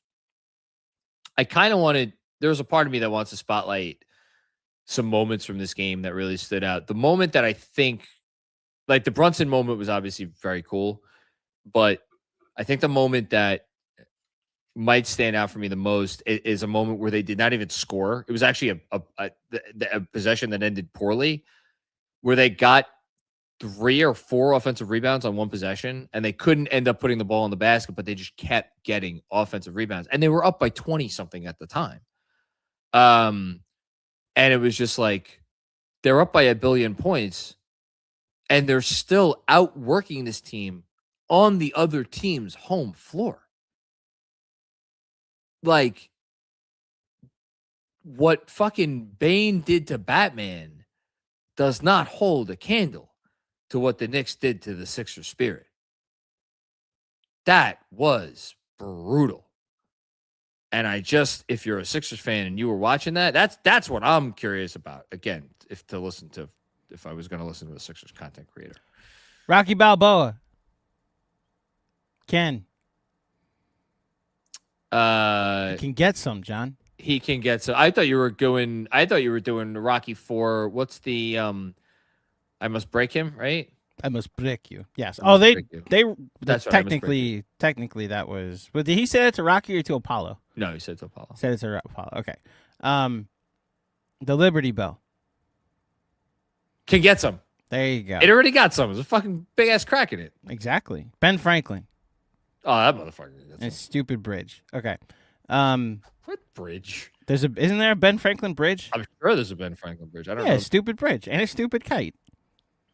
Anyway, so I've double checked this twice. So remember 4 years ago? No, we're 5 years ago now. Wow. The Kemba Magic game? Yes. Yeah. The Kemba team Magic game. Second game of the season. Third game of the season. The Knicks went to Orlando. Yeah. And hit 24 threes. 24. That was the record? The Knicks set their franchise high for threes in a game today. Yeah. Earlier this year, in a game they lost, they hit 22 threes against the Spurs, the New Year's Eve game. And then a game against Memphis, also earlier this year, they hit 22 threes. And also the win they had against Sacramento this year, they hit 22 threes. And a game last year against the Hawks, they hit 22 threes. So a lot of games where they hit 22. One time they hit 24, and today, for the first time ever, the Knicks have hit 25 threes in a game. So the Knicks hit 25 threes in a game today. Hold on here. In their 4-game sweep, the last sweep they had in the second round, the Knicks in the 4 games hit 11 threes. Deuce almost hit that himself today. Knicks hit that in the first quarter today. They did hit that in the first quarter. There you go. I'm using helping the newsletter here. Look at me. Shit. That's good. That's a good job by you. Be here all week. Literally right here in this chair. Although now we have a week off, I might go see my family. I've heard they're nice. Shout out to all of the Claudios. Yeah, I could take my opportunity. Shout out to my mom, Mrs. Claudio, the OG Mrs. Claudio. Hi, Mom. Happy Mother's Day. OG Mrs. Claudio. Yes. And then to my mother-in-law, love you. Love both of you. Obviously, we went out for dinner last night in your neck of the woods. My neck of the woods. Yeah. Yeah. Did you tell me where? You know what's funny? I sent you I dropped a pin and I thought it was to you, and I think I never actually hit send. I didn't get a fucking Yeah, I just never sent you. I wanted you to see how close I was to you. I went to City Cellar. It's right by the Target by you. Oh, City Cellar. Very quick aside, when I was working at the firm where me and Delora met, the manager, the guy who sent all the attorneys wherever they went, when he used to be like, oh, when me and Delora started dating, she's like, oh, you should take her to City Cellar. It's really good. And we've never been. Oh. Never been. Is it good? Highly recommended. Their menu has good Italian, good appetizers, good burgers. Obviously, you know what I had yesterday. Their Wagyu sliders are outstanding. Okay. There's no free ads, but apparently I just gave a free ad for City Cellar in Garden City. But no, we're at Target friggin' 3 times a week, so it's not like we're not there. You know? Yeah. No, it was a good time. Okay. And we also got there, as you know, just as it rained. So we walked in, then the heavens opened up, and then when we left, the rain stopped. So should have dropped the pin. Anyway. Again, I thought I did. It's just with the coordination of we're here with 3 cars, right? So it was we're here. You probably drove. I probably did. Probably drive right past you. Yeah. My wife, I don't know if she's going to be happy. So my wife drove, again, 4 at plus hours yesterday home, came home and immediately passed the fuck out because she was dead. Woke up at, I think it was like 8:30 or 9 or something. And she's like, do you mind if I go to Target? I'm like, I don't give a fuck what you do. If you want to go to Target right now, I'm not going to, you're a 42-year-old woman. I'm not going to tell you not to. Like, you're insane. I have no idea which, I think it was to get something for me. But like, so she was like probably right by you at that time. Yeah. The telling people that she passed out is not going to be the thing she's upset with you for. Saying she's a 42-year-old woman to 2,700 people watching live. But no, it's a compliment because she looks like they older than 32. So get safe. Kick safe in a butte. That's there you go. There you go. All right. This is a good game, by the way. Let's keep going. Yeah, let's get let me see if I can watch the final 5 minutes of this game off of this. Hazu, Hawks them without OG, man. Still in awe. They had OG for 2 games. That's it.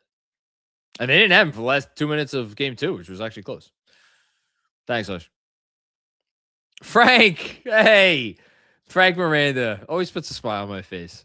What's up, Mac? It's your boy Frank from Patreon. Happy born day, brother. And shout out to your beautiful family. Thank you so much, Frank. You that means a lot coming from you. The Knicks bought the U-Haul truck and packed these bums up. Never seen a Knicks team this locked in before. Detroit makes me nervous.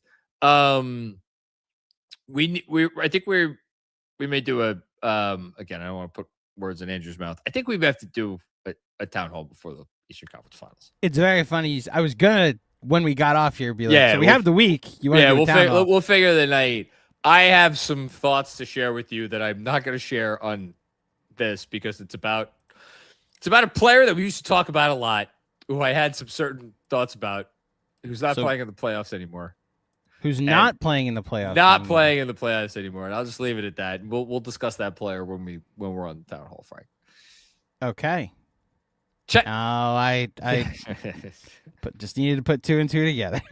Eventually, I knew what it made. Okay.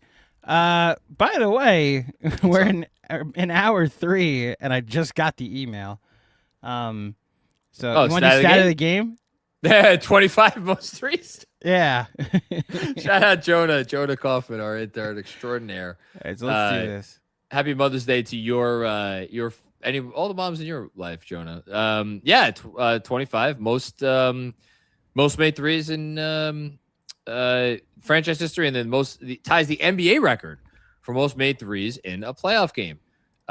Knicks plus 17 from 3. That was the margin. That's one shy of the NBA playoff record. Got the Knicks an extra 51 points. How you doing there? Of the 7 rotation players who took threes, so not including Jordan Clarkson or Huck's one attempt, 5 of them hit at least 60% of the threes tonight. That's wild. Hart and Shamet were one shy of their playoff highs with 4 apiece. Brunson tied his playoff high with 6.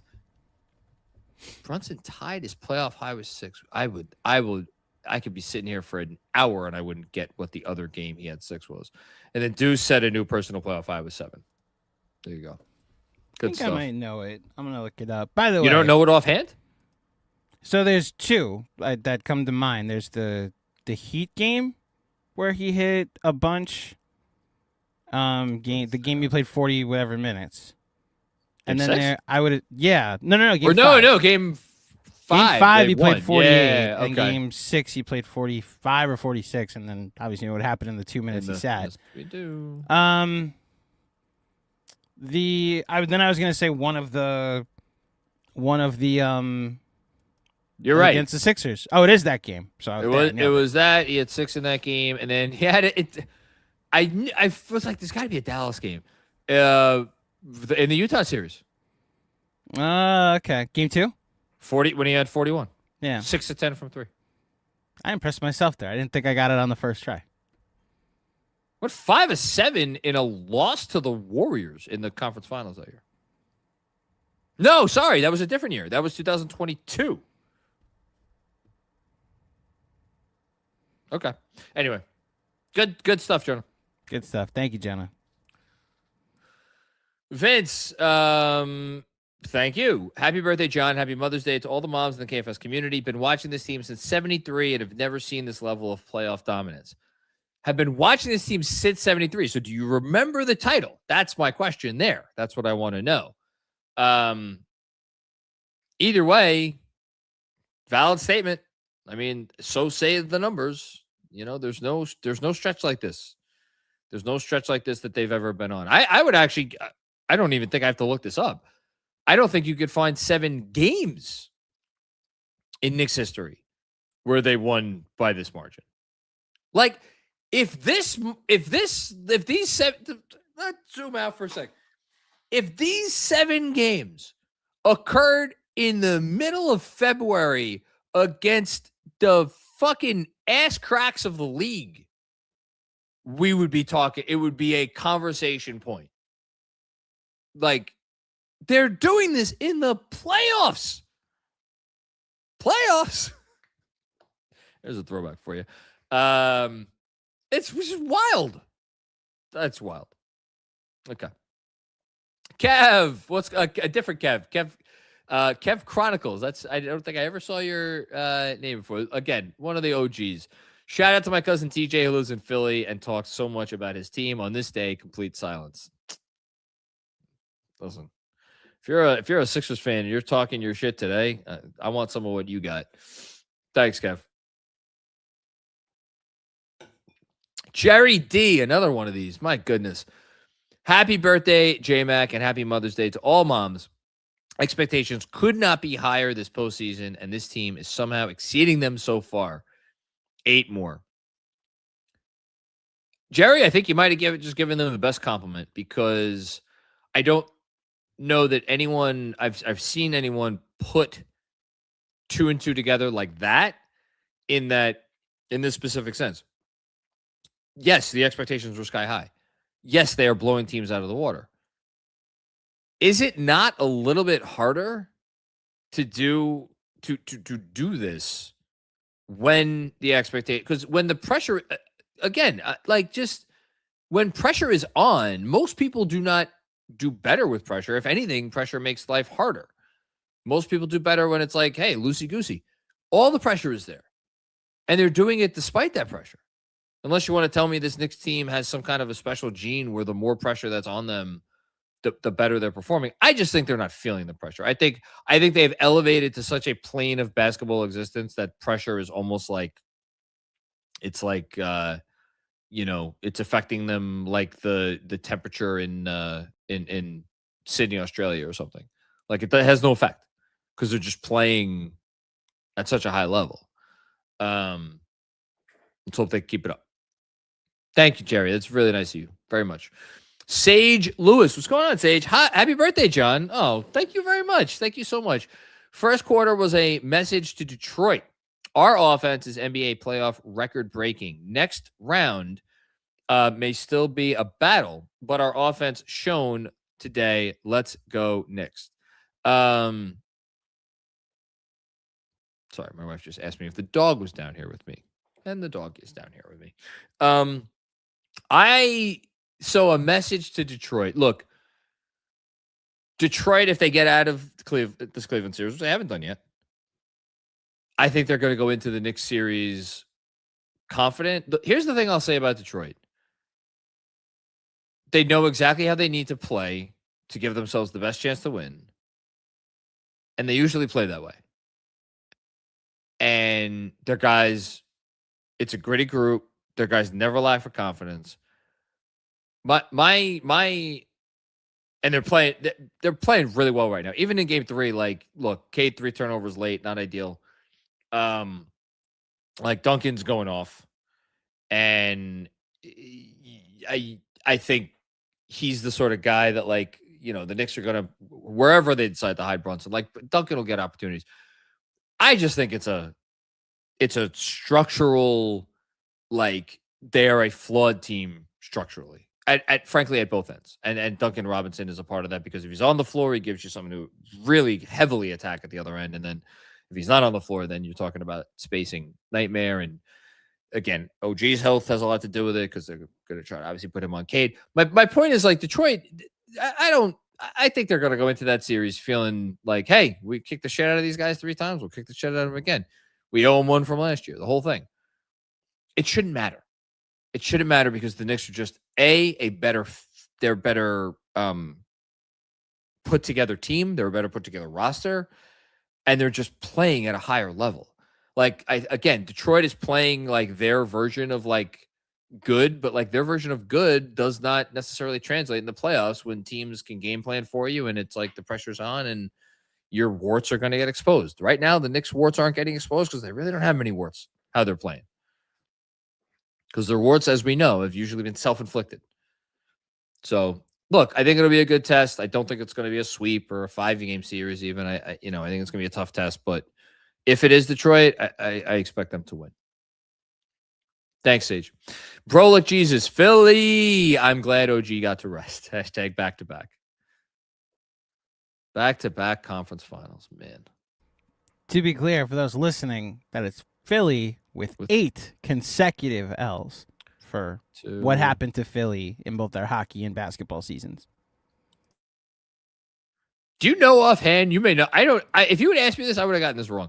Do you know how many consecutive conference finals they made in the championship years? The Knicks? Yeah. It was 6? It was 6. Yeah.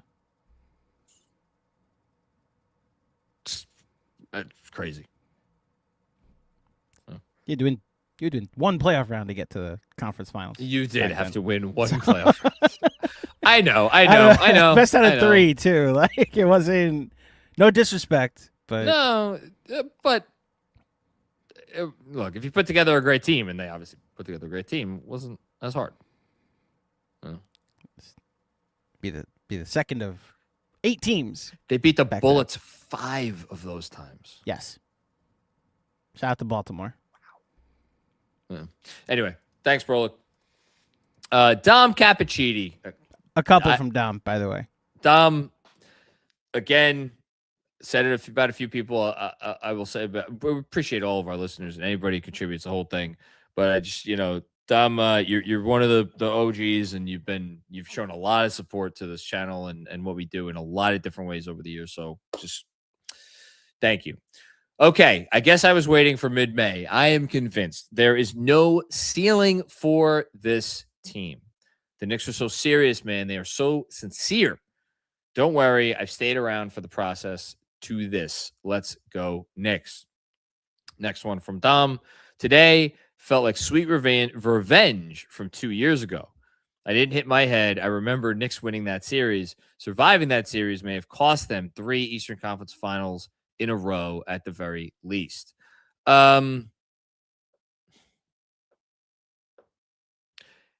Did Game 5 cost them a trip to the Eastern Conference Finals? I don't like the OG injury at the end of Game 2 was ultimately the difference maker. And was there anything they could have done in the first round that would have avoided the OG injury in Game 2? I don't know. But if OG doesn't get injured in Game 2, I think they go to the conference finals. And I think they would have given Boston a nice run. If not, won that series outright, frankly. But the OG injury it was a death knell. They couldn't overcome it. So, by the way, before we get to the rest of Dom's super chats, I actually, a development happened, some growth on my end, because you and I have always disagreed about what that Knicks team could have done to that Celtics team. Okay. I actually yes. I'm officially at the point I think the Knicks could have given them, like, I at least would have wanted to see what that Knicks team versus shooting variance theater would have done. Shooting variance. Listen, hopefully by then, because again, if OG is healthy, we never get the Precious starting 5. Precious would have played, but like, I would have just liked to see what that starting 5 as is would have been able to do against Boston. You know what's wild? Sorry, not a Boston podcast. I don't even know if they talk about this. The Double J's thing has been going on, 9-10 years now? Mm-hmm. Even with the title, even with all of the shit that's happened, the book on that partnership is still not written. That's crazy. Yep. I think it's because all the concerns that people have had about them being together are correct. They got their title, though, which my hot take is that them getting their title might actually be the thing that breaks them up, because now there's no, like, again, the Jalen Brown comments after the season of this was the most fun I've ever had. Like my favorite season ever. Right? I know, but I'm not even talking about that. I'm talking about that it's on, like, let's say they stay together. I think there's still, like, look, you win a title means never having to say you're sorry, the whole thing. But, like, man. Anyway, okay. We'll always feel like they should win more, and we'll see if they ever get a chance to.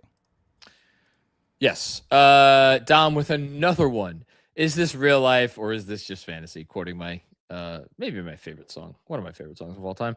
As excited as I was with upsetting Boston last year, this is still uncharted territory for me.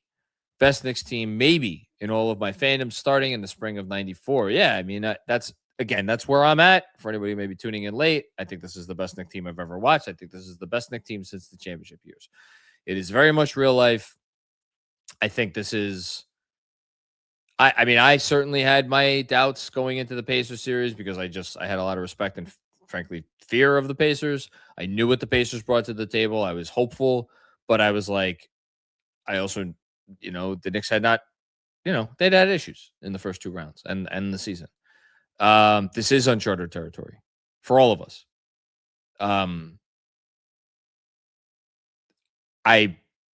It feels like they are up to the task. It feels like they are ready to meet this moment at this time.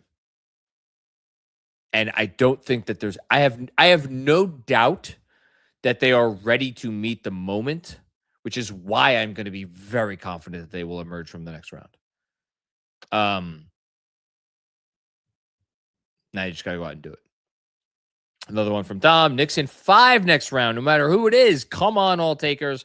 Take on all comers. I don't give a fuck. Let's fucking go Knicks. Knicks in 5 next round, no matter who. I am probably going to go Knicks in 6 next round. I would against Detroit, I'm going Knicks in 6 for sure. Against the Cavs, I would lean Knicks in 6, and I might go Knicks in 5. And then last one from Dom.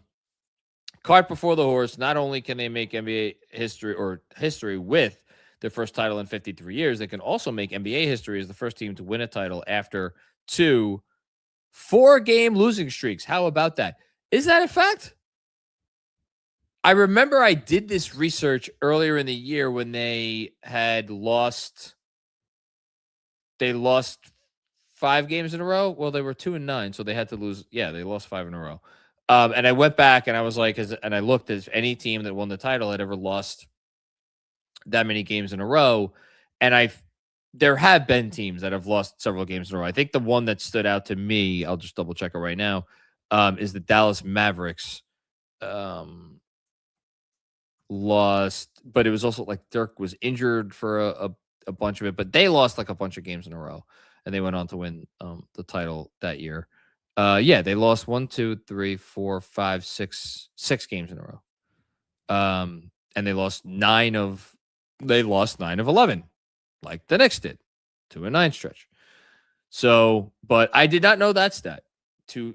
First team to win a title after 2 4-game losing streaks. Interesting. Good job by you. Thanks, Tom. Zeke Smith, shout out to Cat. 3 straight conference finals. John Krasinski tweeted that out earlier. Cool of him to tweet that out on a day that the Wolves are playing, and like it speaks to how much Cat still means to everyone over there. So yeah, changing the narrative is his career on his career in real time. Love this for him. Point center Cat is just better. Yeah. It's I had to, did he have the best game today? I mean, he had a lot of assists, obviously, but just this has still been kind of Cat's playoffs for me personally. Thanks, Zeke. Cameron Rossi, rank these from worst to worst. Okay, Maxi's better than JB.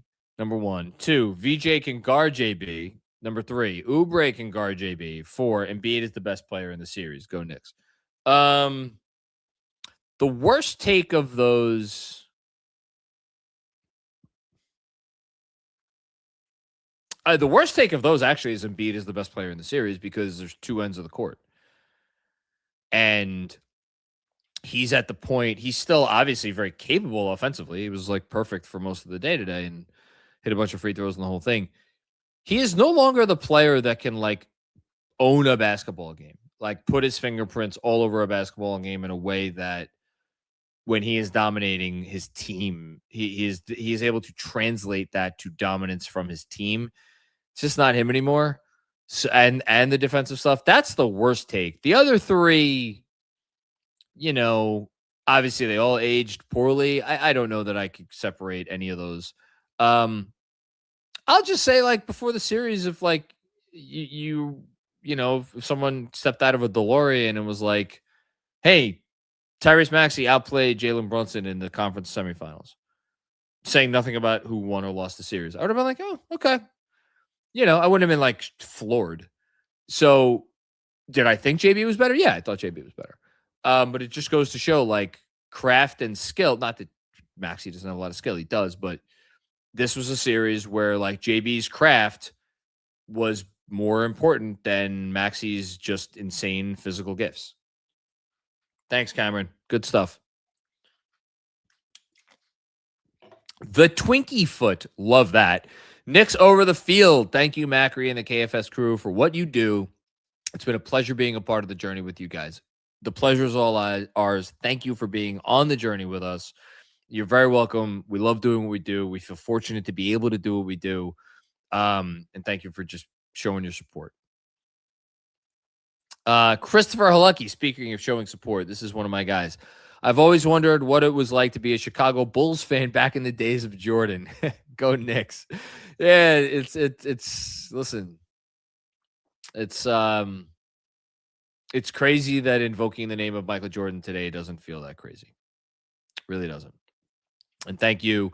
And by the way, if you're watching this, we still apparently have over 2,800 people watching this. If you haven't liked this video yet, do me a favor, like the video. And if you're watching on Twitter or wherever else, just hop over to YouTube for a sec so you can give the video a like. Those help us out. Randall Girl, great name. VJ said he was ready for the Knicks. Listen, VJ's a confident young kid. The Sixers are lucky to have him. They're going to be good with him and Maxey for a long time. Will they ever be great? Probably depends on what they could do with Embiid and Paul George, and you know, I don't know. They're in a tough spot. They're a little bit boxed in. Interesting offseason for them. But VJ's good. Just listen. They were probably always expecting a little bit too much. Oh my God, how did he smoke that layup? My Lord. Oh, that's painful. Okay. Brian Lests requesting update on disposable pants sponsor. Thanks. Again, you keep going disposable pants. I keep thinking Depends for adults. I'll take either. Listen, man, y'all want me to wear some adult diapers? The Macri kids need what are they? They don't need, actually they're in need of nothing, truthfully. Their college funds need boosting. True genius. As a 42-year-old divorced father of two who lives alone, I gotta say, I love your family dynamic. Oh man. Watching these Knicks with you guys fills up the loneliness and quiet. Truly, thank you and happy birthday, J-Mac.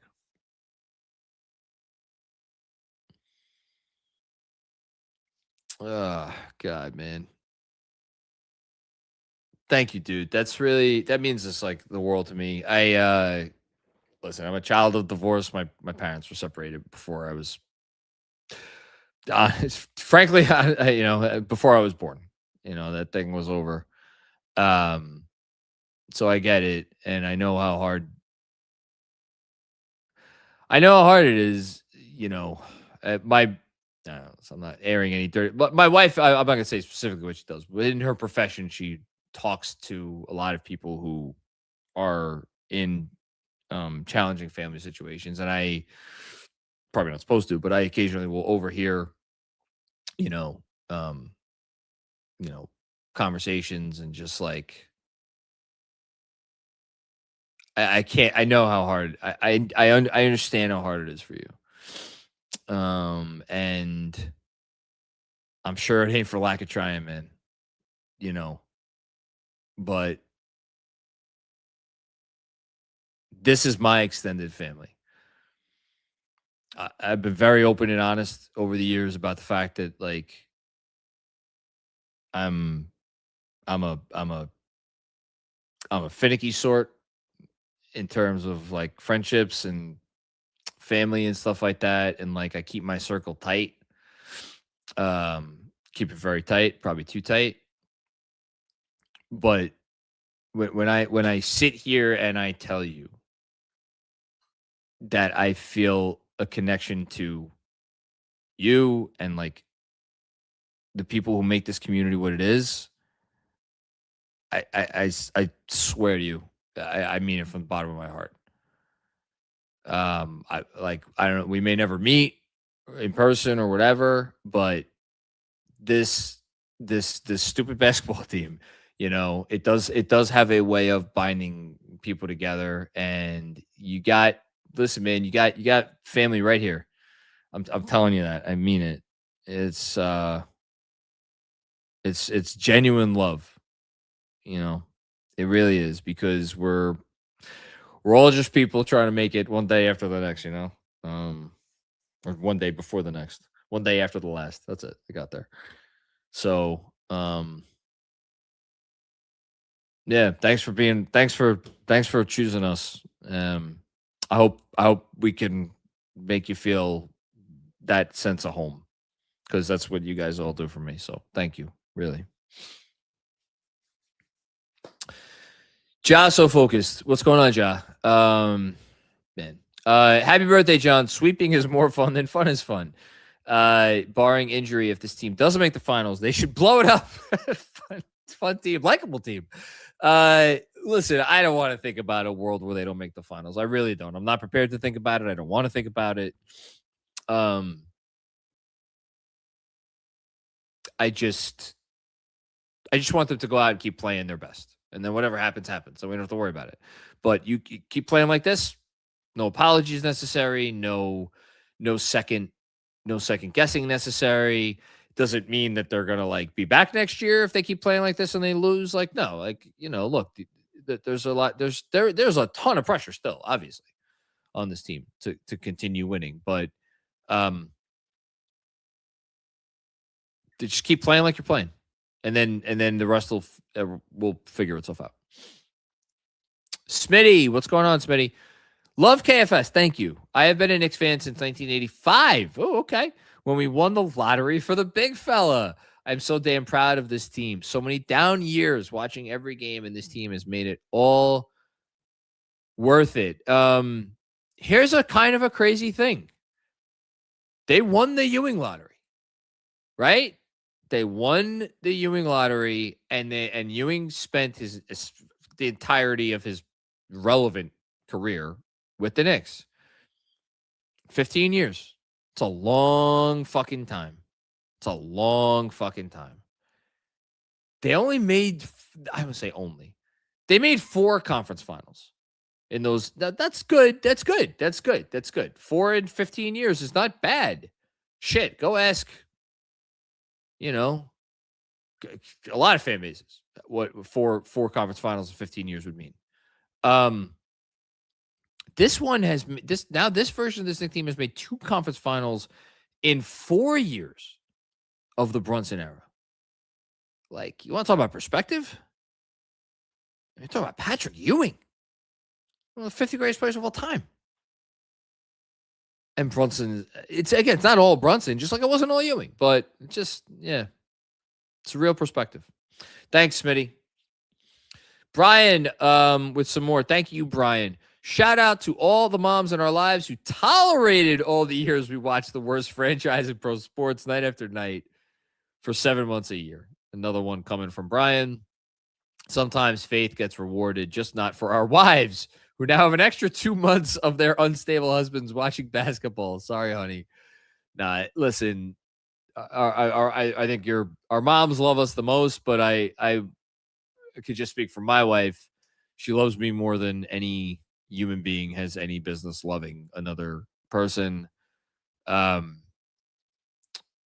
fact that I've treated this with the level of serious, it is my profession now, but the fact that I treated it with the same level of seriousness and time and effort and energy when it was costing us money, when I wasn't making any money from this, and I was like paying for like podcast services, whatever else the fuck.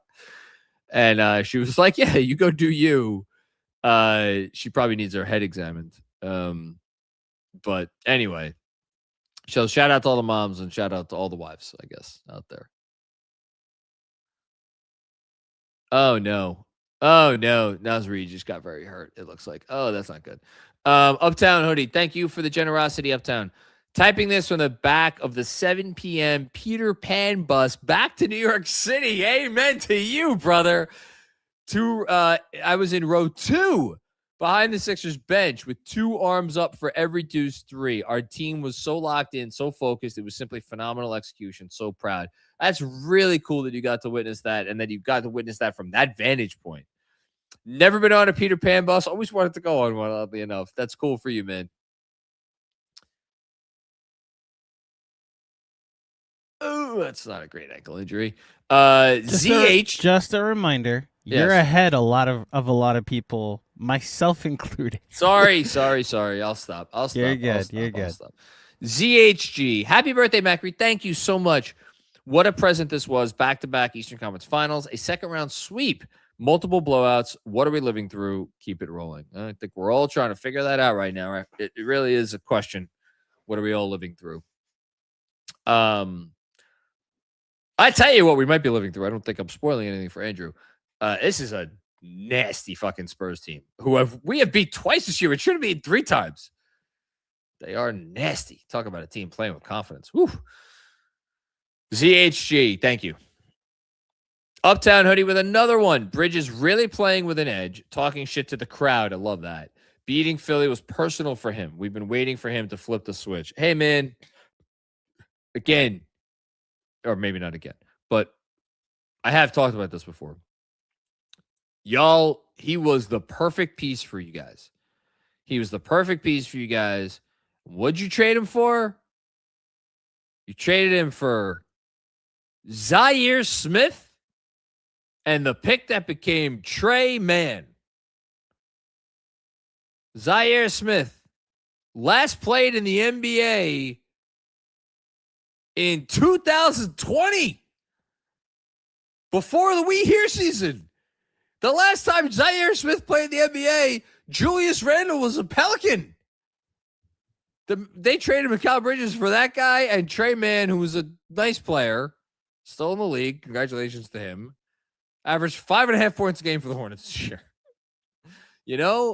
Man, talk about, we talk about the Markelle Fultz miscalculation. We talk about the Ben Simmons miscalculation. I'm sure I'm forgetting one. Al Horford. How much money did they give Al Horford? Goodness. This one was up there, man. This one was up there. I that's what Philly content creators should be spending some time on today. If they were worth their salt. Just free advice. Rich McLeod just can't help himself. Majority of the Philly content creators. Do you want to know what the number one topic I've seen has been? Yes. The 2 words. Jared McCain. Oh, well, that's a great job by them. Yeah, the majority since game 2, it's been you lost this series in the offseason. You lost not the offseason. You lost this series at the trade deadline. And Morey has been getting raked over the coals. Well, listen, sorry. Right? Jared McCain wasn't winning the series for them. I agree. Rich McLeod, Eastern Conference Finals appearances. Mitchell Robinson 2, Embiid 0. And if Embiid didn't fuck with what something he shouldn't have fucked with Mitchell Robinson's leg, now that's an interesting what if. He could have changed that Pacers series, Mitch.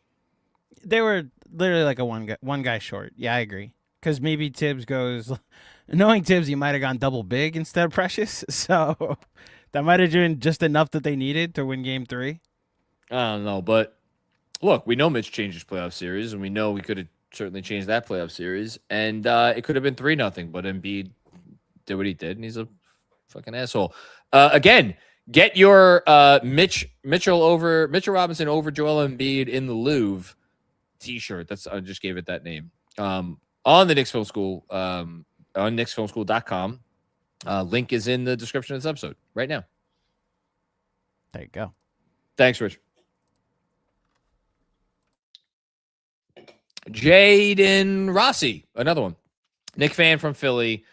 This win felt so good, and the week off. I am going to enjoy the week off very much, and I think the Knicks are too. And they will prepare a lot. I promise you that. Sam Garcia. Can we take 10 seconds to laugh at the Nets and the Pacers?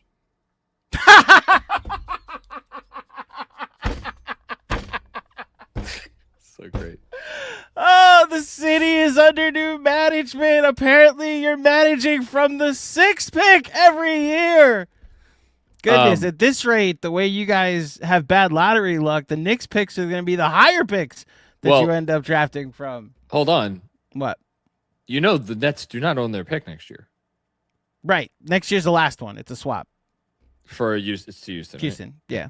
The next year's the last one. So this is their last chance. Even more so, John, this is the last chance under this version of the lottery. So this was their last chance. Right, I'm saying this is their was their last chance. But point is, like, they will never have another chance to just lose a bunch and be losers and it pay off. They might actually drop even further next year. They could, and that would be funny too. Thanks, Sam. Okay. Victor Hugo Ponce Jr. What's going on, man? Just grateful, man. Hashtag diehard Knicks fan. Hashtag loyal. Hashtag let's go Knicks. I like it. Thank you, Victor. Sam F. Thank you. Oh, thank you. That's very generous of you, man. Thank you so much. Appreciate you. Thank you, Sam. Mark Hadfield. Where got Haydenfield? Thank you for the contribution. Oh, that's right. There's no chat. This is for you, obviously. Our guy. The one and only. Robert Cross. Happy birthday, it's your boy, John. You got a beautiful family and a Knicks sweep. Not a bad deal. I have enjoyed seeing your growth and the success of KFS. The best is yet to come with NBA championship. The prophecy of hashtag 53 wins fulfilled. Robert, if they win the championship, we are going to have a drink together. Maybe it's you coming to New York. I may have to make my way to whatever fucking town in Oregon you're in. Oh. What? Is it public knowledge he's in Oregon? I think. Well, now it is. Okay, all the Robert Cross wannabe stalkers out there. Now I've given you a starting point. Yeah, see, this continues to be a blind spot. It just takes one. If there's someone out there who wants to stalk Robert Cross and is willing to they're in for a rude awakening, but yeah. How many Robert Crosses could there be in Oregon? Well, there's one. Maybe not. Maybe I'm lying. Maybe that it's a different Oregon. Oregon, England. There's no Oregon. Just trying to mix it up, John. Muddy the waters. Thank you, Robert. Chris Carter, what's going on, Chris? AC thought you were bad. AC thought that you were bad. I was still worried about the game after the first quarter. Glad we're here. What he means is like AC thought you were bad. I was still worried at the end after the first quarter, saying he was worse. Okay, got it. Yeah. Got it. Yeah. Oh, a couple from Chris Carter, by the way. I'm always worried. Another one for Chris. Sweep thank you. Sweep couldn't have happened to a worse team. Embiid is the biggest loser in the league, and the team and city follow his example. Can't fight over a screen now without them crying dirty. Two things about Embiid that have been said before, and I'll say again. One, when you bring a player into the league and you surround him with a culture of systemic, purposeful losing, I do think that probably takes a toll. And number two, and this definitely falls under the, karma's a bitch. I will never forget the parts of tanking to the top that, granted, he was in some like tough circumstances at times, but like just reading about how little care this individual took of their body with like affirmative decisions that they made. It's like what is happening, the deterioration of his body, this is not all fucking bad luck. Like, he has had chances to make better choices over the years and didn't always do that. So. Did you feel that? Did you feel that? I believe Joel Embiid just fell on the ground again. It's like, where is he going with this? You didn't feel that? Oh my god! It happened again. I believe he just made contact. There was a I believe he just flop made today. Contact with the pool boy. There was first he's on his back and now pool boy. There was a flop with involving Mitchell Robinson. Like, Joel Embiid flopped against Mitch today. He flopped against Mitch today. Yes, and it was like maybe more egregious than the 360 flop from earlier in the series. It was bad, I thought. He had an eventful series, Joel Embiid. Say that again. Chris Carter, another one. Shout out to Robert Cross and his hatred for Joel Embiid, questionable. You got to have the Joel. Robert inspires me every day. Robert should inspire all of us. He is an inspiration. Yeah. Oh my God, he just fell again. What the fuck? Joel, just stand up. You probably make more shots that way. Andrew's had too much to drink. I'm going to have to make sure he doesn't upload a episode of like Knicks Sixers from like 2 years ago. Man, every time they have it. Sorry, I did. Sorry. It's never. Stephon Castle hits a three. That was Devin Vassell. Oh, was it? Yeah. Their hair is very similar, so I get them confused. Yeah. So I don't know the Spurs numbers that well either. So that's on me. All right, we got 10 left. Let's do it. Red Sarachek. Oh, Red. I remember Red. It's been around a while. Been a minute, J-Mac. It feels like we're at our friend's beautiful vacation home, and I don't want to break anything. That's a good analogy. I'll give you credit for that. Yeah. God forbid I clog the toilet. It's an Eddie Murphy in first few minutes of trading places type feeling. Pinch me.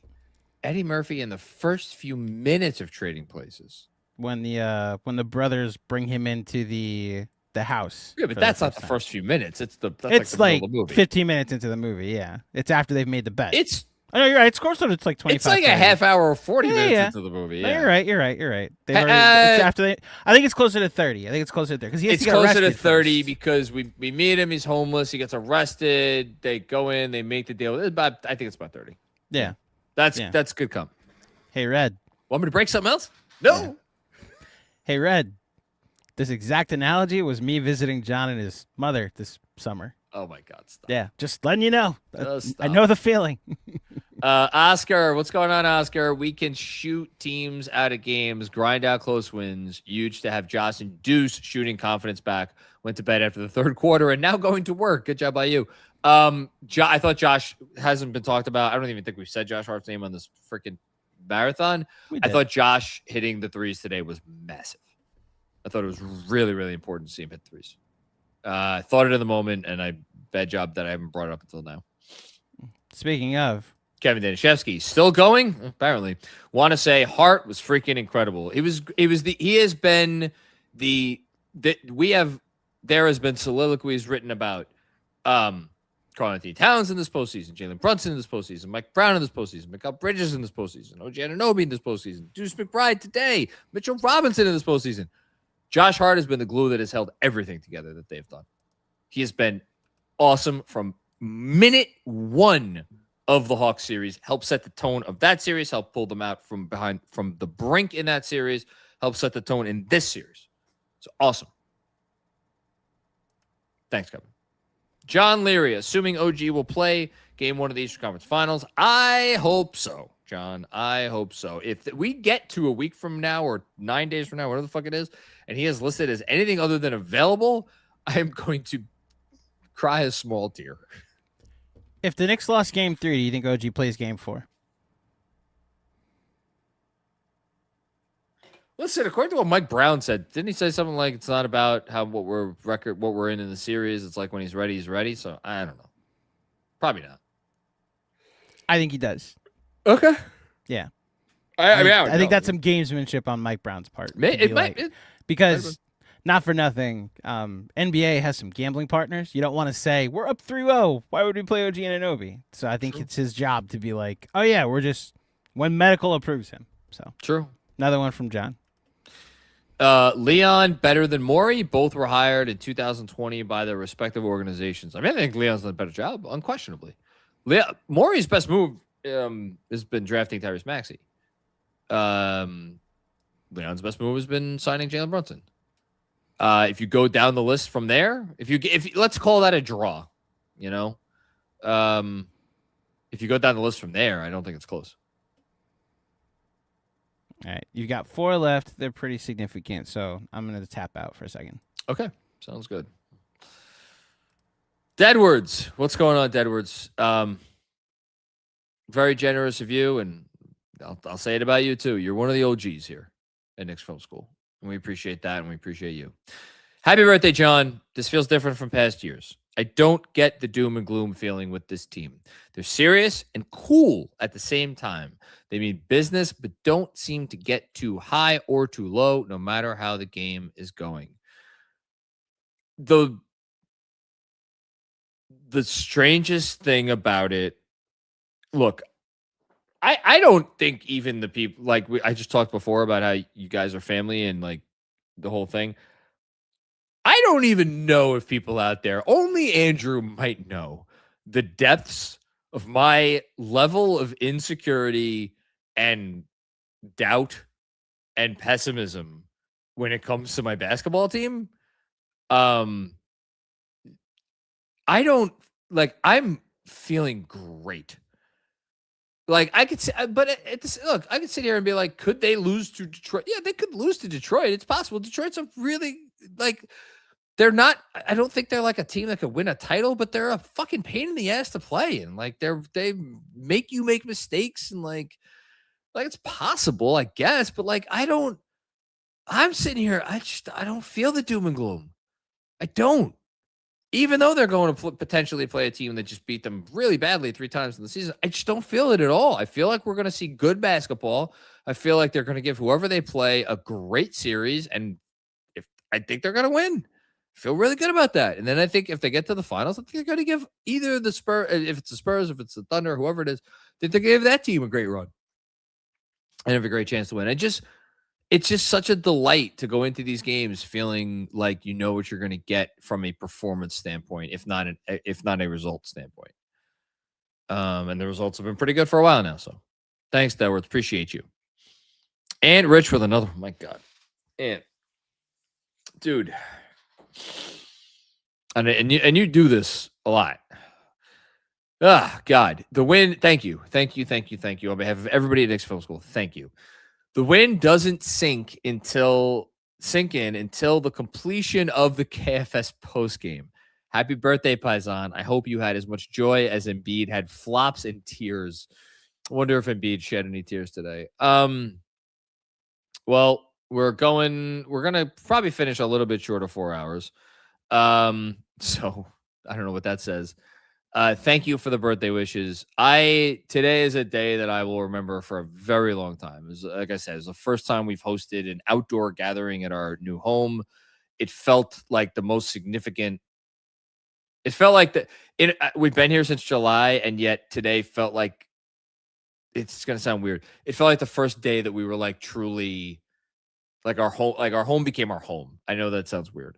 But just because it was the first time we hosted like Someone's Nature, and I was at the grill, and like both our moms were here. You know, my father-in-law, who I love so much, and like we had a lot of people here, and it was just great. And I don't know why I started talking about that, but like it's a day that I'm gonna remember for a long time, and I'll always remember. 43. Sorry, I'm also watching Minnesota. Jonathan. Sorry. Thank you, Ant. Thank you so much, Ant. John's there? John was here. Oh, yes. John was there. Oh, hi, John. Tell me I said hi. It's funny. I was actually talking about my other father-in-law, Phil, but shout out to John also. Oh, hi, Phil. Never met you, but also hi, John. You've met Phil. I've met Phil?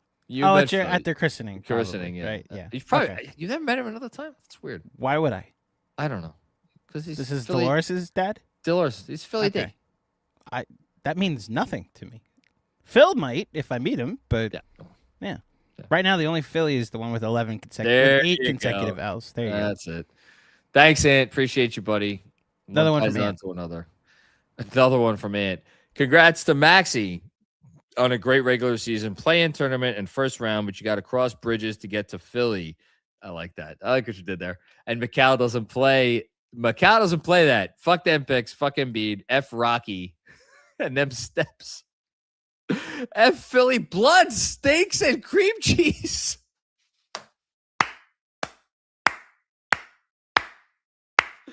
Oh my God. It's so funny because I could go for a Philly cheesesteak right now. I have Philly cream cheese in my house, and I have definitely smoked a lot of Philly blunts in my life.